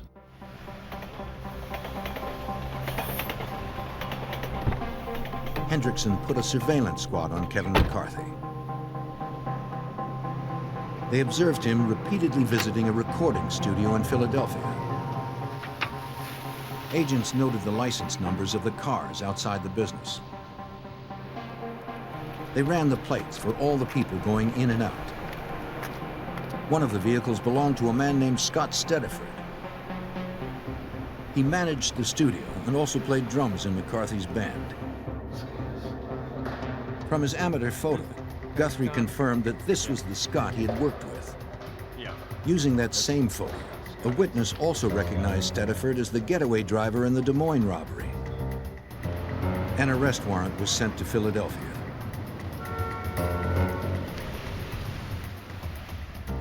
The studio presented too many risks for officers to invade en force.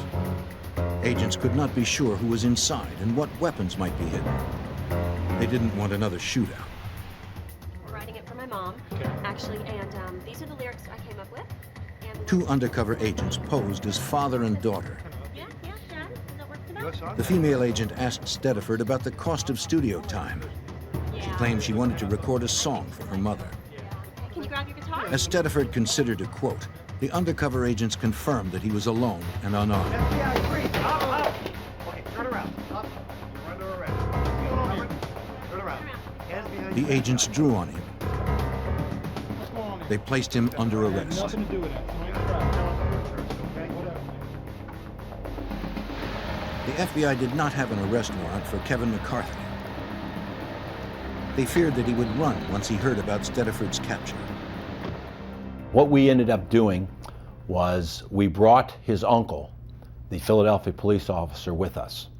We felt that with his blood relative, the law enforcement presence, and the total set of circumstances, that we hoped that he would somehow be convinced that the thing to do would be to cooperate.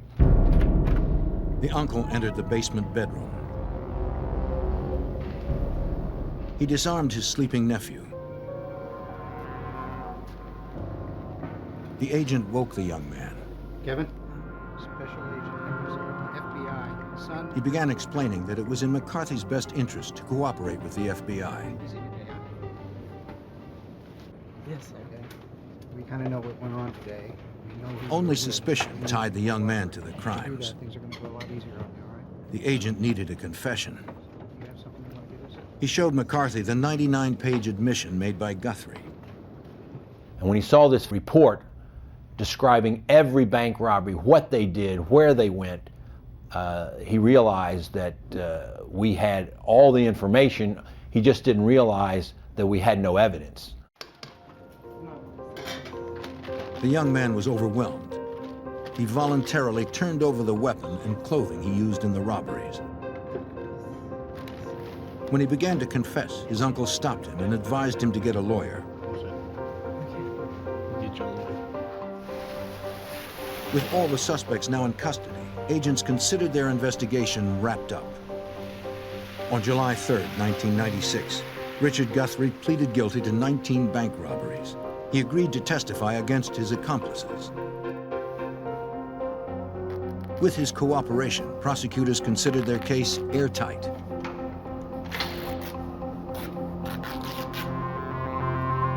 Nine days later, the cooperating witness hanged himself in a jail cell.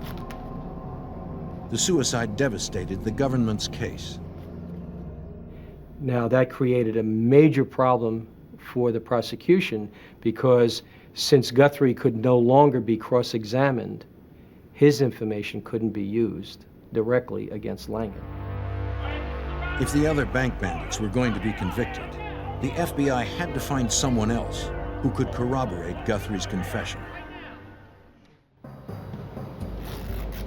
In 1996, the legal case against the Midwestern bank bandits was on the verge of collapse.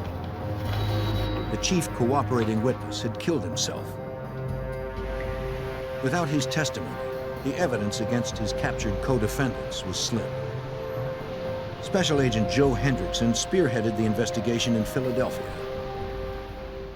These bank robbers were very, very good, and the evidence that they left behind at every robbery was zero. They were fully masked, fully gloved. Their weapons were untraceable. Hendrickson helped convince Kevin McCarthy to plead guilty and turn state's witness. But prosecutors needed more than one cooperating felon to convict the others. Investigators focused on the man who had steered suspects into the Aryan Republican Army.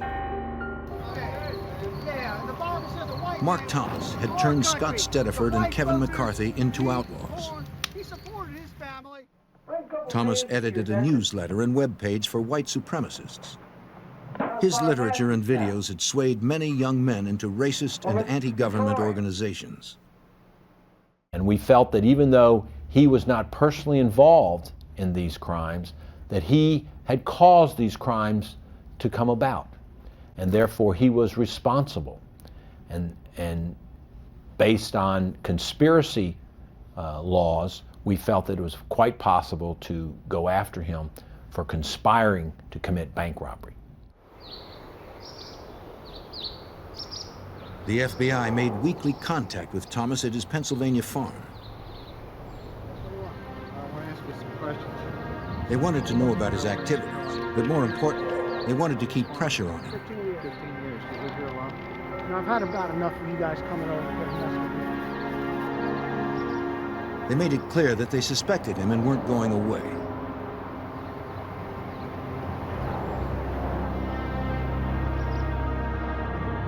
Cool. Kevin McCarthy told investigators that he and Scott Stediford had stayed at Thomas's home. Stuff is going to change your life.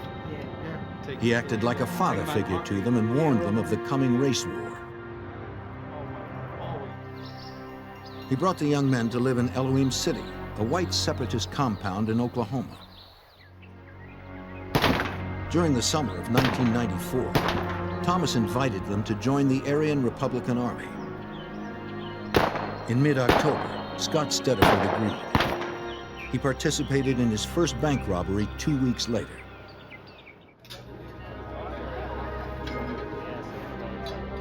On November 13th, Thomas drove Kevin McCarthy to Arkansas for an introduction to Langan and Guthrie. The teenager heard them boast of successfully robbing banks throughout the Midwest. The 17-year-old joined up. We found a better way to do it. Agents also learned from McCarthy that Thomas took $100 in stolen money for the start of an Aryan war chest. Over the months of contact, agents caught Thomas in several lies about his activities. This is my farm, and I don't need you on my farm, you know? So, They took what they had to U.S. prosecutors. okay. I'm doing what he says. The United States Attorney's Office decided that based on the cooperating witnesses' testimony, we were going to arrest him. Even though it was a very slim case, it was a close call, as the United States Attorney's Office would say, but we're going to put out an arrest warrant for him. Thomas heard that the FBI was going to pick him up on a charge of conspiracy. He agreed to surrender after calling the media to witness the event. He told the press their presence prevented his assassination. Thomas pleaded not guilty at his arraignment hearing on February 4th, 1997. No comment. He asked to meet with the FBI the next day. That's where Mark Thomas caved. He signed a 7-page plea agreement that corroborated Kevin McCarthy's confession. The government's case was now solid. This was the biggest surprise of anyone's involved in the case. The idea that the head of the movement, after one day in prison, would decide to completely cooperate was just unfathomable. But apparently our pressure over the 6 months of continually talking to him, and then the one night in prison, was enough for him to decide that he had been completely wrong in his ideals and that he wanted to, as he said, get right with God. Mark Thomas was sentenced to 9.5 years in prison. Peter Langan was convicted on bank robbery and gun charges. He received life without parole. Kevin McCarthy got 5 years. His testimony helped convict Scott Stediford on 2 counts of armed bank robbery. The court sentenced Stediford to 29.5 years. In America, extremist groups enjoy the freedom to maintain their beliefs. They are constitutionally protected until they cross the legal line. If they engage in outlaw activities, they will find the FBI on a mission to stop them.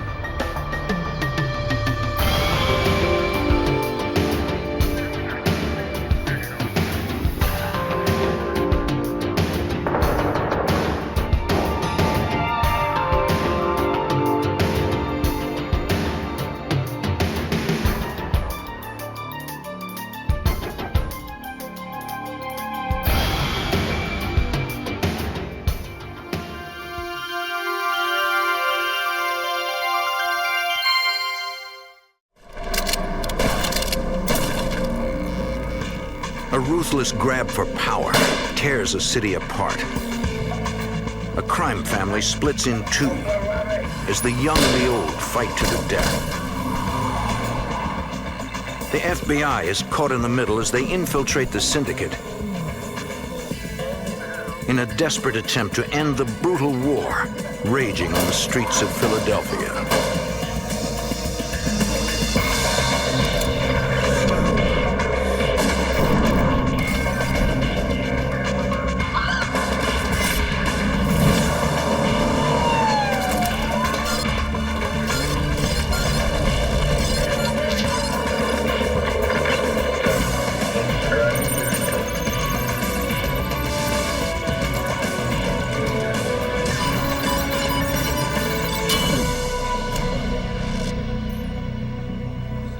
In the early 1990s, Philadelphia became the scene of a bloody vendetta. The streets erupted in mob warfare. Authorities feared innocent people would be caught in the crossfire. I'm Jim Kallstrom, former head of the FBI's New York office. Agents launched a complex and risky surveillance operation. Their mission, to bring down a notorious crime family and to stop a brutal turf war before more people were killed.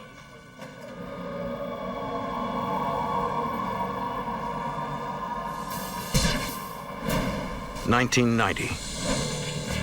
A quiet morning in South Philadelphia, Pennsylvania. Joe Andruzzi is being wired by the FBI. He's a 20-year-old accounting student at LaSalle University, and he's in trouble. He's been betting on football through a mafia bookmaker. He was winning at first, but his luck turned sour. He owes the mob $1,000. It's a debt he cannot pay. You understand? I don't think you do, son. I don't think you got it at all. But you understand what's going on here. In way over his head and afraid for his life, Andruzzi contacted the FBI and asked for help. Get money, kid.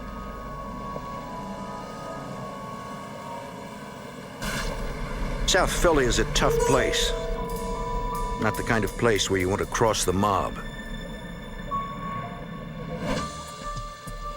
La Cosa Nostra, the Italian syndicate of organized crime families, runs a profitable and bloody business there.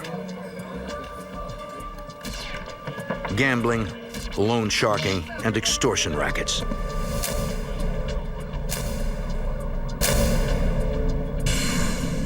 For years, South Philly was run by Angelo Bruno, known as the Gentle Don because of his dislike of violence. He took over the city in the 1950s.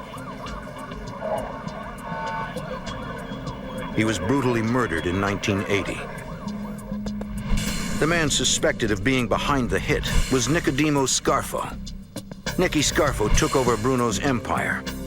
He was a cold-hearted killer who ruled the city by violence. But now Nicky Scarfo is in jail.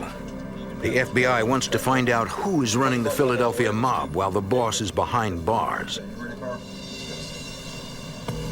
Andruzzi's problem with the loan shark gives the FBI the perfect opportunity to collect new information on the organization.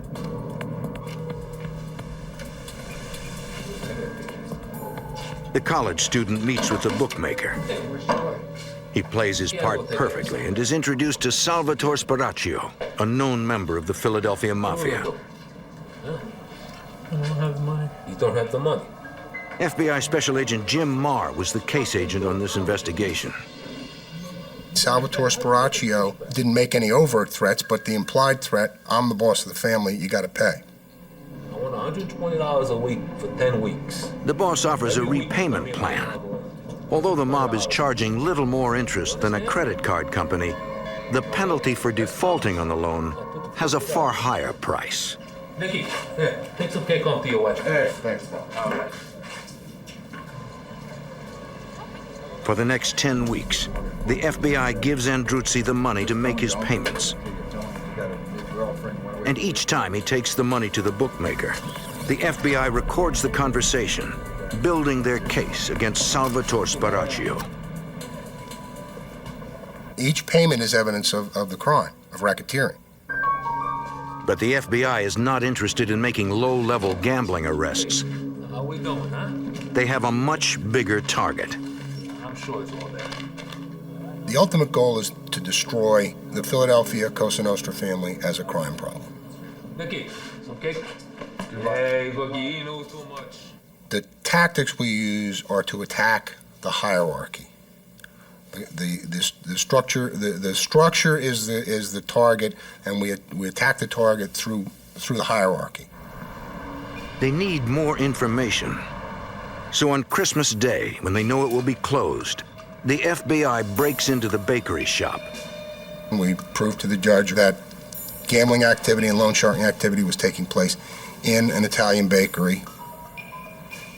The judge authorized us to put microphones in. For the next several months, the FBI records the conversations inside the bakery.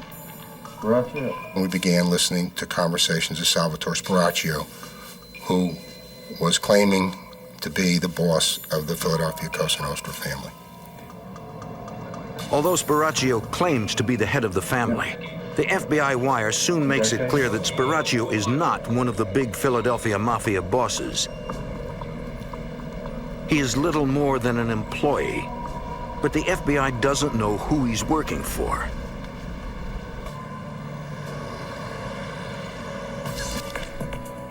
Thinking he can lead them to his boss, the FBI surveillance tracks Spiraccio to a law office in Camden, New Jersey.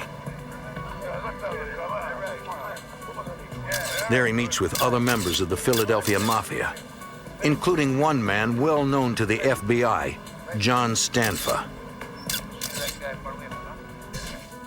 John Stanfa is a Sicilian immigrant and a made member of the Sicilian Mafia. He worked as a driver for the late Angelo Bruno, aka the Gentle Don, former head of the Philadelphia family. Stanfa was implicated in the murder of the former mafia boss in 1981 and was apprehended in Maryland. He was convicted of perjury in his testimony before a grand jury that was probing Bruno's death. He went to jail for 8 years. When he was released, the Philadelphia Mafia put out a contract on his life for the killing of Bruno. Special Agent Fred Walsh is a member of the FBI's organized crime squad. Only through the intercession of his Gambino associates up in New York, the contract was taken off him and he was allowed to live. After Nicky Scarfo went to jail, Stanford returned to Philadelphia. He went to work in the construction business and laid low for a while. Since he was relatively quiet. So when he started to come to power and we started to notice he was making a name for himself, it came as a kind of a surprise to us. Thanks to the cooperation of the young college student, the FBI has now identified the man they believe is running organized crime in Philadelphia. We had put away the previous boss and most of the hierarchy of the family. We felt if we could put Stanford away, that we would go a long way towards the ultimate goal of eliminating the Philadelphia family as a crime problem. On the street, informants confirm the FBI suspicion that John Stanfa is the new boss of the Philadelphia Mafia. Once you determine that an individual like Stanford's taken the family over, you want to see how he intends to run it. You contact your informants, see what they can provide. Stanfa maintains a low profile. He runs things like the Gentle Don before him. He engages in traditional mob activities such as loan sharking, gambling, and extortion.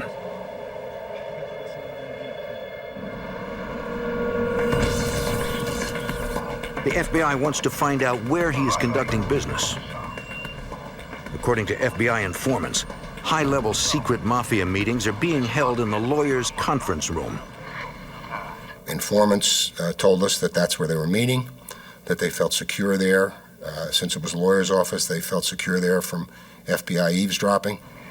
We decided that it would be a very, very good place to put microphones. Agents prepare an affidavit to wire the premises. We recognized that intruding into a lawyer's office was extraordinary. The affidavit had to go down to the FBI headquarters. The director of the FBI personally signed off on it. A federal judge gives the FBI the green light. Agents install a hidden video camera outside the law office so they can monitor anyone who enters or leaves the building. How about now? A special FBI entry unit will install a hidden microphone inside the law offices.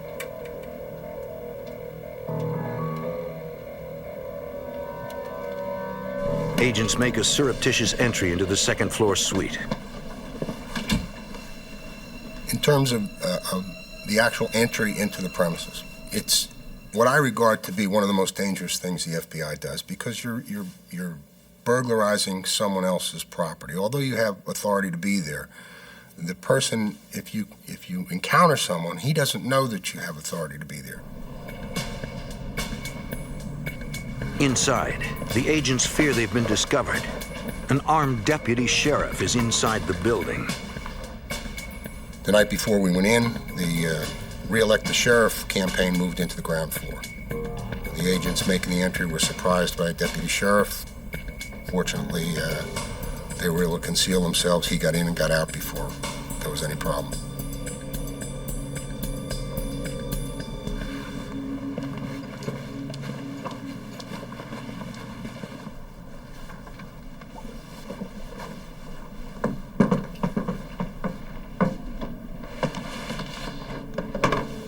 The technicians install a microphone in the conference room.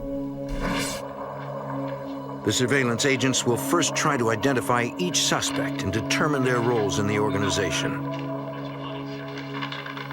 There's 18 FBI agents who do nothing but physical and photographic and video surveillances.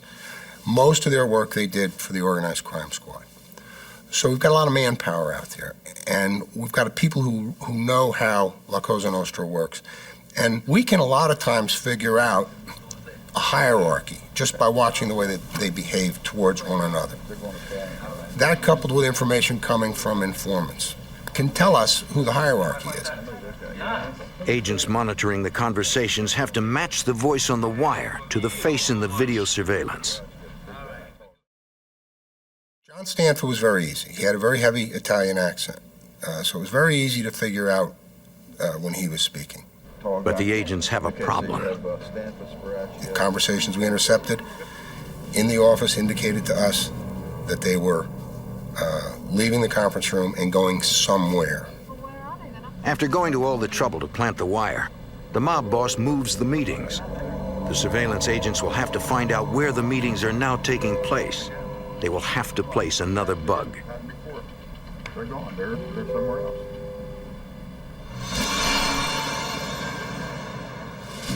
A few days later, the FBI learns from an informant that a high-level sit-down is about to take place at the law office between John Stanford and several associates. They need to get the new bug in place before the meeting. But they don't know where the meeting will be held. Agents dispatch an undercover detective to follow Stanford into the office. Philadelphia detective Mark Pinero gets the job. We tried to come up with a reason to actually go into the law firm to get a closer look at what was going on. So we had come up with a cover story utilizing a name of an attorney that we knew had left that firm.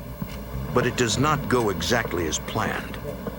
This unknown individual held the door for me to go in first, which kind of set me back because I wanted to go in second. I wanted to see where they were going before I was attended to. But I was relieved when I walked in and the receptionist greeted John Stanford, and John Stanford told her, "Let him know I'm here." And the receptionist immediately keyed her intercom and let the lead attorney of this law firm know that John was there and to send him in. So not only was I able to get her to identify John Stanford, I was able to stand there and watch him go down to the actual office of this lead attorney at this law firm. That's good. That's real good. Okay, lock it on. Thanks. With this information, a federal court approves an affidavit for a second break-in at the office. Agents install hidden microphones in the attorney's office.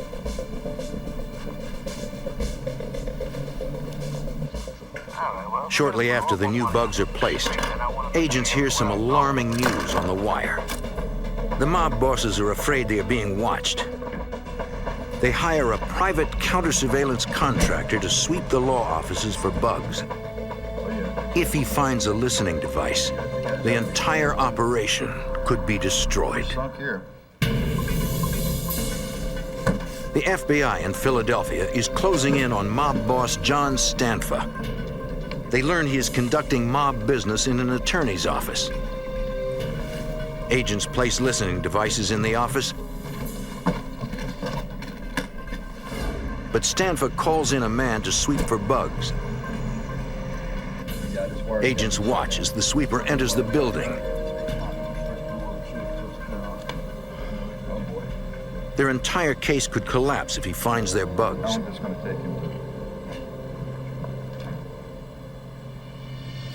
Here they come. What's going on here? But after a few tense minutes, the private contractor completes his sweep without finding anything. It sort of brought a smile to everybody's face because they basically brought in an expert who didn't detect anything. So that would bring a sort of a feeling of ease on their part, and I guess our expectations were that they would be even more at ease to discuss further criminal activity. Now, with microphones in the conference room and the lawyer's private office, the information begins to come in. The FBI learns that John Stanford is having problems with a group of young mobsters. Born and raised in South Philly, their allegiance is still with Nicky Scarfo and the Mafia regime before Stanford took over. They are known as the Young Turks. As far as they're concerned, Philadelphia is and always has been their turf. And the Young Turks deserve to be running the crime family, not newcomer John Stanford. I always do the best job. Joey Merlino is the boss of the Young Turks. Michael Changlini is the #2 man. Joey and Michael have known each other since grade school. FBI Special Agent Gary Langan is the co-case agent. They didn't like the fact that John Stanford, who what they considered an outsider, would come in and take over the mob family. And so they were trying to organize their own little group, even though they were part of the overall picture. And they wanted to be in charge. Informants tell the FBI that the Young Turks are not taking orders from John Stanford. He doesn't run the city. They bragged about who they were and who they were aligned with. Bragged about how they were going to take the city over. They were the legitimate successors to the previous mob members under Nicky Scarfo. They were going out and shaking down bookmakers, drug dealers, and even shaking down legitimate businesses, and weren't sharing the profits, kicking upstairs to Stanford.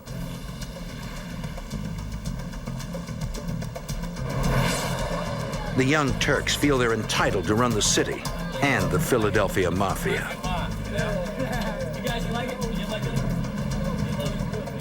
The aging John Stanford, the old world Sicilian boss, resents the ostentatious lifestyle of the Young Turks.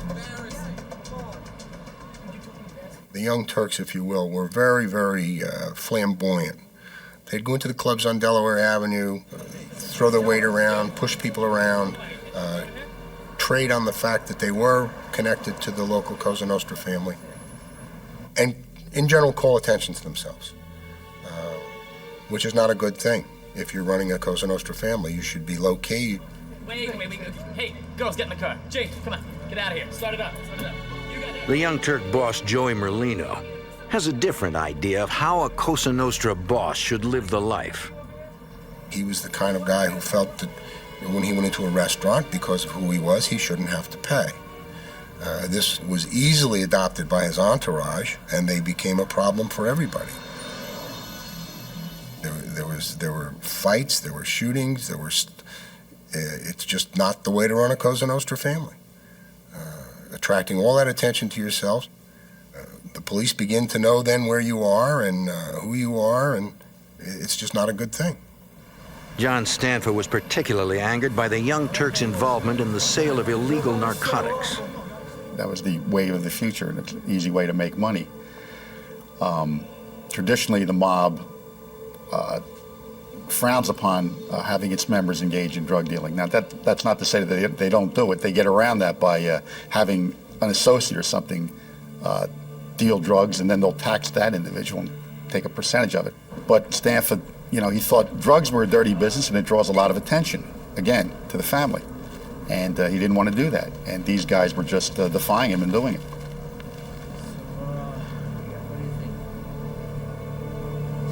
Once we heard that there was friction developing, we were looking to see how Stanford was going to handle it. Okay, was he going to be aggressive and, you know, take extreme measures? Or was he going to try and mollify these people and quiet them down and get them under his wing, so to speak? But Joey Merlino isn't going under anyone's wing. The Young Turks strike back at Stanford. 73-year-old Joseph Guthrie is one of Mafia boss John Stanford's most loyal employees. Guthrie is a bookmaker, a collector of street taxes. 4 gunshots shatter the daily routine of Joseph Guthrie. The old man's blood marks the beginning of a deadly civil war. The FBI and the Philadelphia Organized Crime Task Force surveilled top bosses of the Philadelphia Mafia. Friction between feuding factions of the crime family increase, and a bloody civil war breaks out. Philadelphia police officers arrive at the scene of the shooting. The victim's keys are still in the ignition, and the engine is still running. 2 bullets penetrated the victim's neck. A 3rd bullet entered his temple. A 4th grazed the bridge of his nose and shattered the passenger side window. When Agent Marr arrives on the scene, police have already checked the registration of the car, but they don't yet know who the victim is.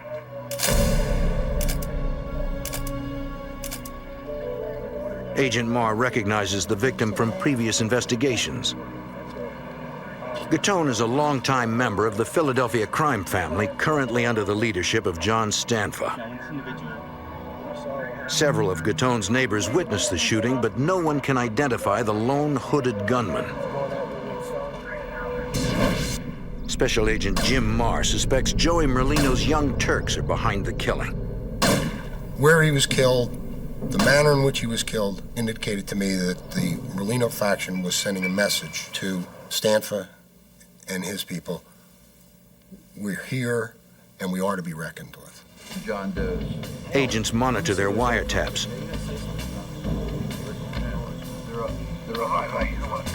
But no one is talking about the murder. Special Agent Fred Walls. Initially, at the time that this bookmaker was murdered, we weren't sure who was involved. There was nothing definitive on the wire after the bookmaker had been murdered. There was a reference to the fact, but nothing that would indicate to us that Stanford had a belief someone had done it or someone hadn't done it. Investigators are certain the murder is mob-related, but they have no proof. When they speak to Stanford himself, he claims to know nothing. But Stanford strikes back.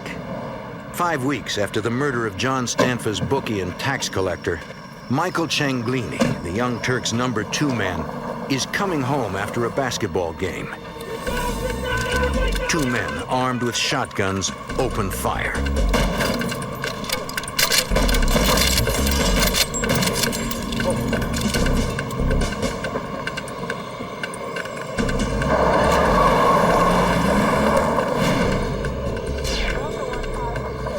Somehow, Cianglini, his wife and 2 children, were uninjured in the attack.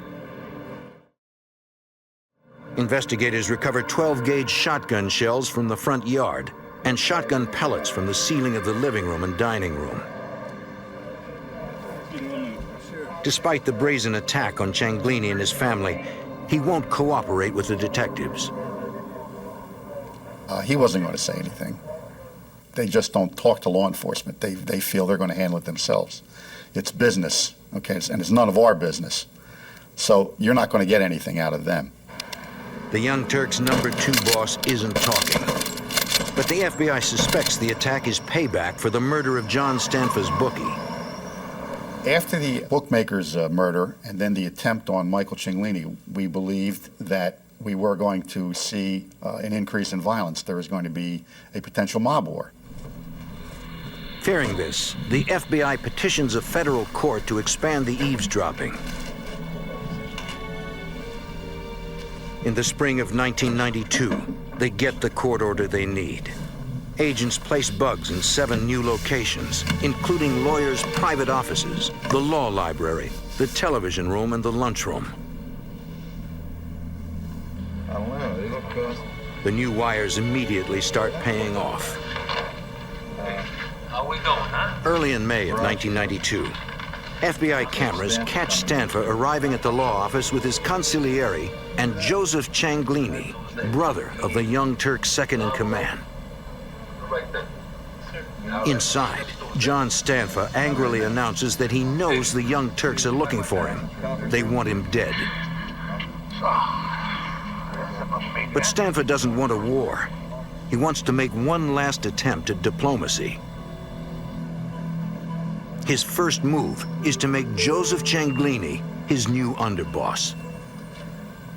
I guess he thought, as a concession to them, he would be able to control them. There's a saying, keep your friends close, keep your enemies even closer.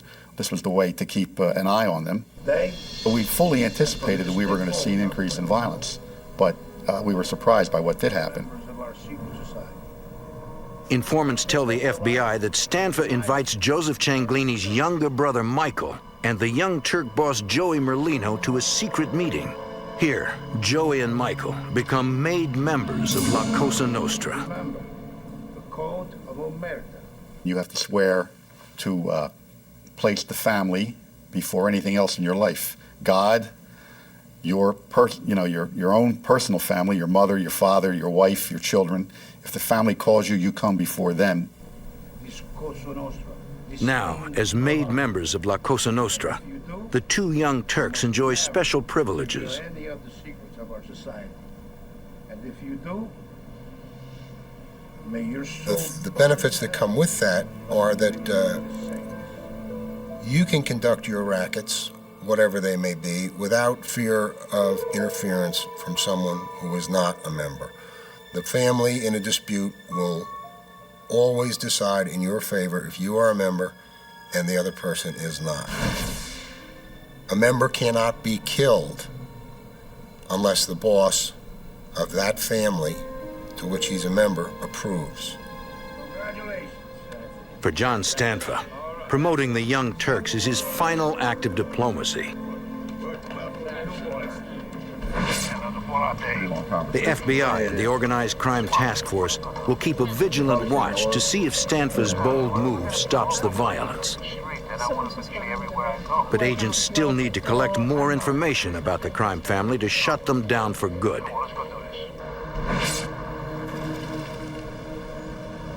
Eddie! Through an informant, they learn the law office is not the only place where Stanfa and his associates are congregating. We found out that Stanfa had opened up a dinette next to another business he owned, which was a food distribution business. And surprisingly, Stanfa actually worked at this place every day. You know, as a John Q. citizen, he would go to work and he'd actually work there. You'd see him out there sweeping and cooking and handling stuff. But he was also meeting his family members there and discussing mob business. So the next step, logically, is to attempt to get a Title III bug installed in the dinette so that we can listen to the conversations he's having with these members and associates of the family. Once the microphone is installed inside the dinette, the FBI hears that an angry John Stanfa is still having problems with the Young Turks. He requests a final sit-down with Joey Merlino. Joey Merlino and Michael Cianglini pay a visit to Stanfa. So is there a problem? They're proud. Why, sure. Gamblers are complaining that the Young Turks are not honoring their bets. And you'd be more like a Joe, your brother. Merlino assures the boss he'll fix the problem and make good on the debts. Pay the bill. And of course. The meeting ends amicably. Perhaps there can be peace within the family. Okay.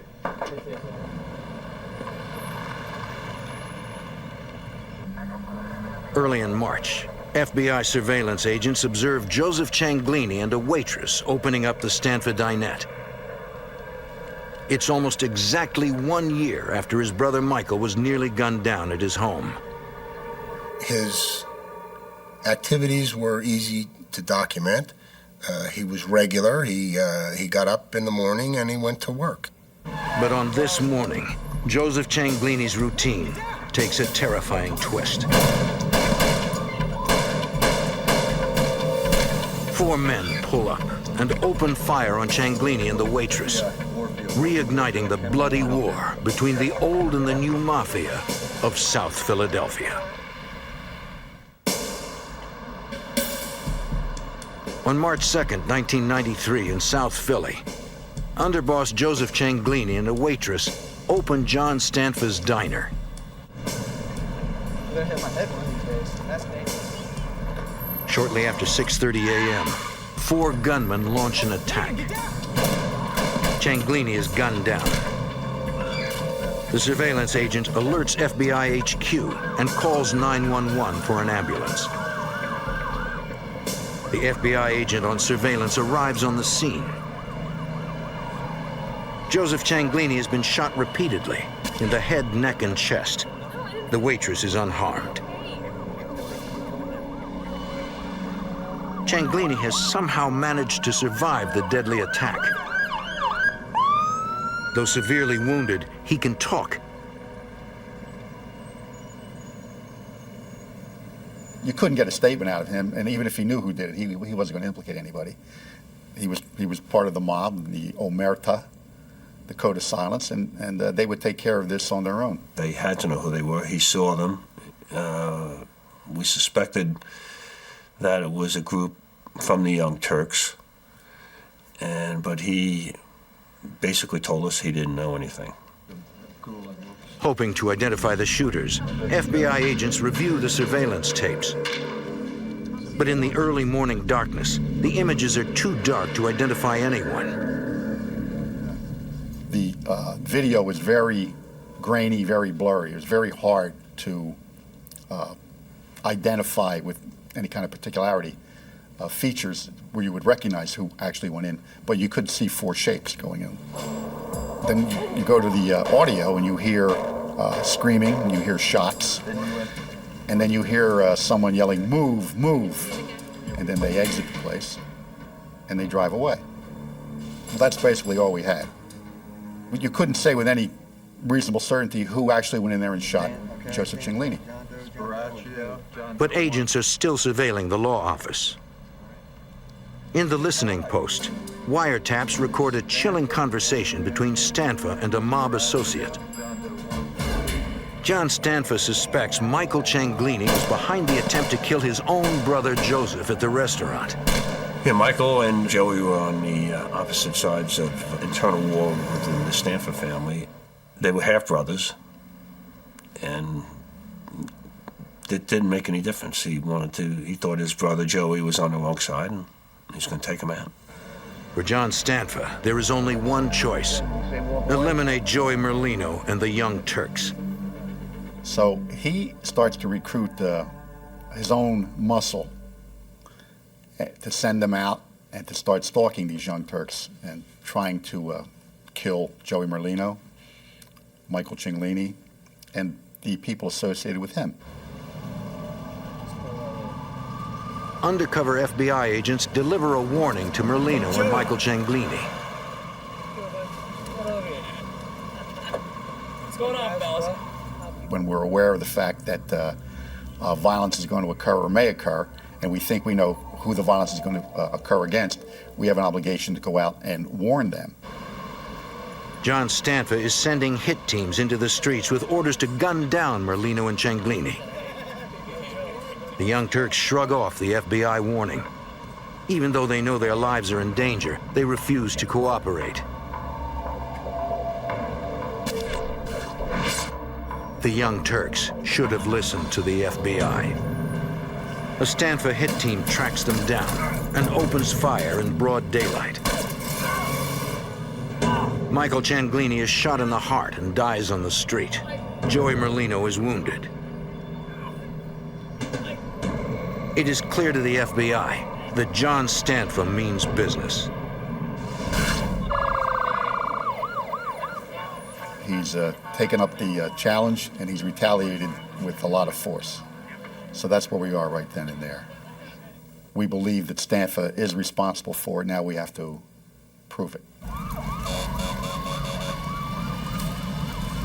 3 hours after the shooting, South Philadelphia police officers respond to a burning vehicle. The car matches the description of one seen by witnesses at the shooting. Police run a trace and learn that it was leased to a member of the Stanford crime family. That night, police question Phil Coletti and his wife. She tells police she reported the car stolen. Coletti says he has been home all day. The FBI views the couple's alibi with skepticism. Coletti becomes the first suspect in the shooting murder of Michael Cianglini. Several days later, the FBI gets a lead on the second shooter. The FBI had received a call from a physician who said that he had treated an individual who came in with burns that he felt were rather suspicious.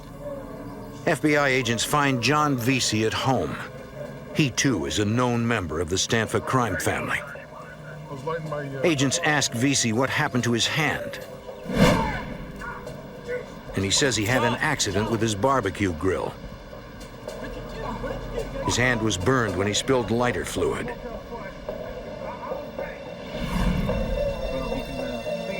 Vesi insists the burn was an accident and says he knows nothing about the murder of Michael Cianglini and the shooting of Joey Merlino. But when investigators check out the grill, they discover it runs on propane, which conflicts with Vesi's story that he was using lighter fluid when he burned himself. It aroused our suspicion. It kind of pointed us toward Vesi more so than anybody else. The FBI suspects 2 members of the John Stanford crime family in the murder of Michael Cianglini and the shooting of Young Turk boss Joey Merlino. But before the FBI can bring the shooters to justice, Joey Merlino and the Young Turks try to get their own revenge. John Stanford is riding in a 1976 Cadillac Seville. He's headed south on the Schuylkill Expressway with his son Joseph and a trusted driver. A van pulls up next to the Cadillac. 2 gunmen thrust 9mm machine pistols through portholes cut in the side of the van, and they open fire. A full-scale mafia civil war rages on the streets of Philadelphia. Violence explodes with a brazen rush-hour attack on Sicilian mob boss John Stanford. The gunfire misses John Stanford, but his son Joseph is hit in the face. Stanford's driver rams the van, forcing it off the highway. What was really brazen about it was on a highway like that, random shots could have struck and hurt, even killed any innocent people who were on there. Investigators have no doubt the attack on Stanford is Joey Merlino's revenge for the murder of Michael Cianglini. It showed you the extent of the violence these people were willing to employ and the grudge they bore against Stanford. Police find Stanford at the hospital. Despite the brazen attack on him and his innocent young son, the Cosa Nostra boss claims he has no idea who tried to kill them. And of course, it's the old, I don't know who would have done this to me. And we don't get anything out of him. It is only a matter of time before innocent civilians get caught in the crossfire. And it's time to turn up the heat on the warring mob. Any known Stanford or Merlino associate seen driving around South Philadelphia becomes the subject of a routine traffic stop. Authorities arrest 8 mobsters for carrying weapons. They confiscate .380, .45, and .38 caliber semi-automatics. The FBI has no doubt the Young Turks boss ordered the hit on John Stanford, but feds can't prove it. Joey Merlino has to be yanked off the streets. The FBI arrests him for a parole violation of a 1990 armored truck robbery.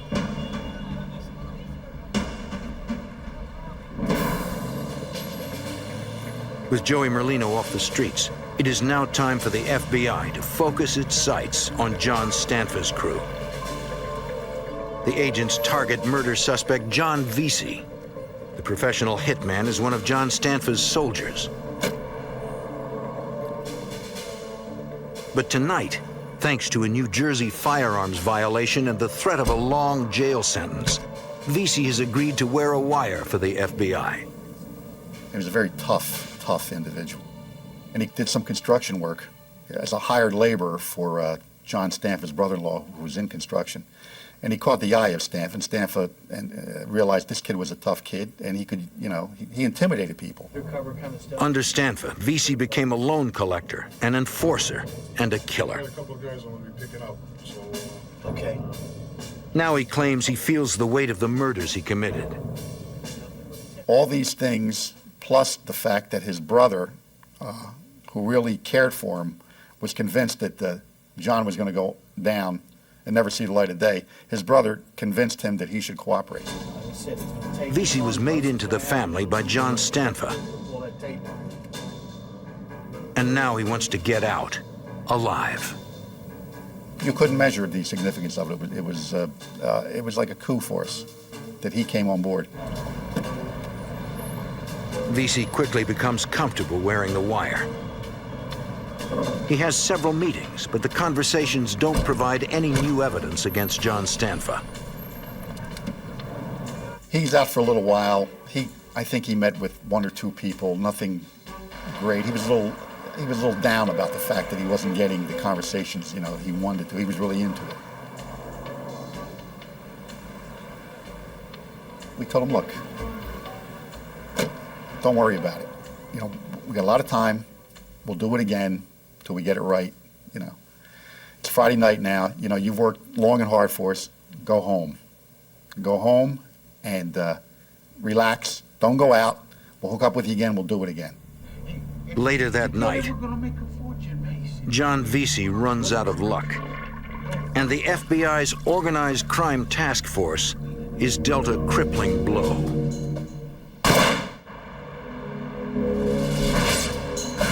In a bloody South Philadelphia mob war, the FBI's #1 informant is gunned down by mafia hitmen, and the FBI's best chance at busting up a notorious crime family is shattered. FBI Special Agent Fred Walls is devastated by the news that informant John Vesi has been shot. Well, when you hear that someone's been shot in the head, you think the worst. But against all odds, after 3 .22 caliber slugs slammed into his skull, John Vesi is still alive. I'm shocked. This guy was shot in the head. He's given an interview. And he proceeds to tell what happened. Earlier that night, after he removed the wire and the FBI agents went home, Vesi ran into John Stanford's underboss and one of his soldiers. And they tell him, we've been looking for you. We want to get you started in your own bookmaking operation. We're going to show you how to do it. We're going to go over to this location in South Philadelphia above this meat store. For Vesi, it was just another late-night business meeting. He wasn't wearing the wire anymore, and he thought he had nothing to fear. He says he goes up to the room. The maid guy is sitting down with him at a table, going over figures, telling him how to take bets, how to write stuff down. The underboss excused himself, he has to go to the bathroom.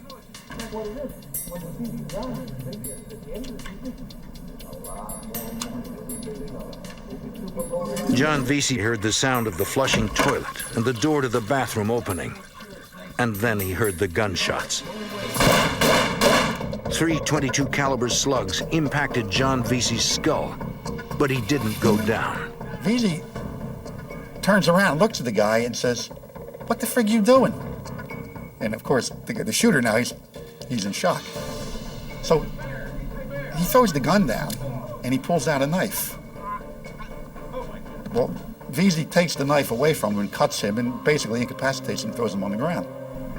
He turns to the other guy, the main guy, who's an older guy, and the guy looks at him and he says, John, he said, "This has all been a mistake. It's a misunderstanding. We're gentlemen here. We can settle this."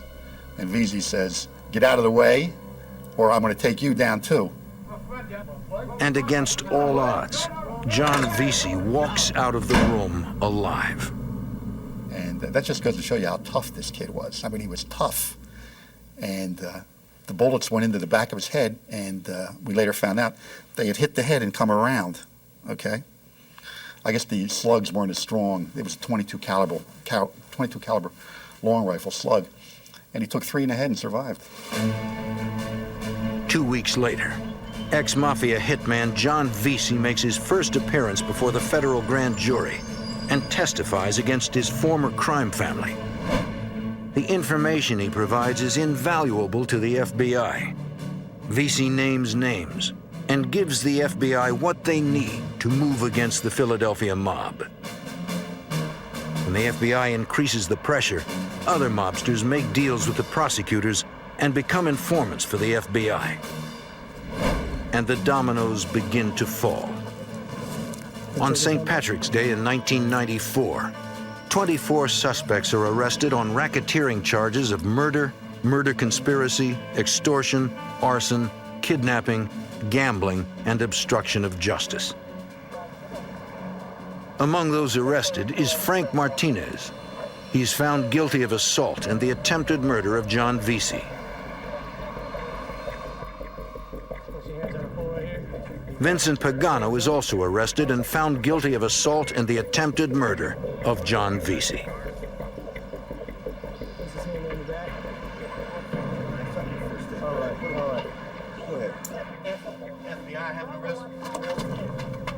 On the same day, John Stanford is arrested on racketeering charges of murder, murder conspiracy, extortion, arson, kidnapping, gambling, and obstruction of justice.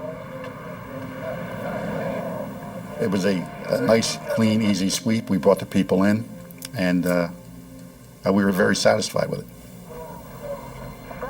Ultimately, 27 people are charged with conspiracy and racketeering under the RICO Act. 24 defendants are either convicted or plead guilty to the charges. I felt pretty good that we did make Philadelphia a little bit safer. It was my job. It was my life's work. I thought we did a good job, and I thought that we served the citizenry very well with what we did. We took a very, very violent group and sent a lot of them to jail for a long, long time. And we made Philadelphia a little safer. On July 9th, 1996, John Stanford is sentenced to 5 consecutive life terms. He is serving them at the United States Penitentiary in Leavenworth, Kansas.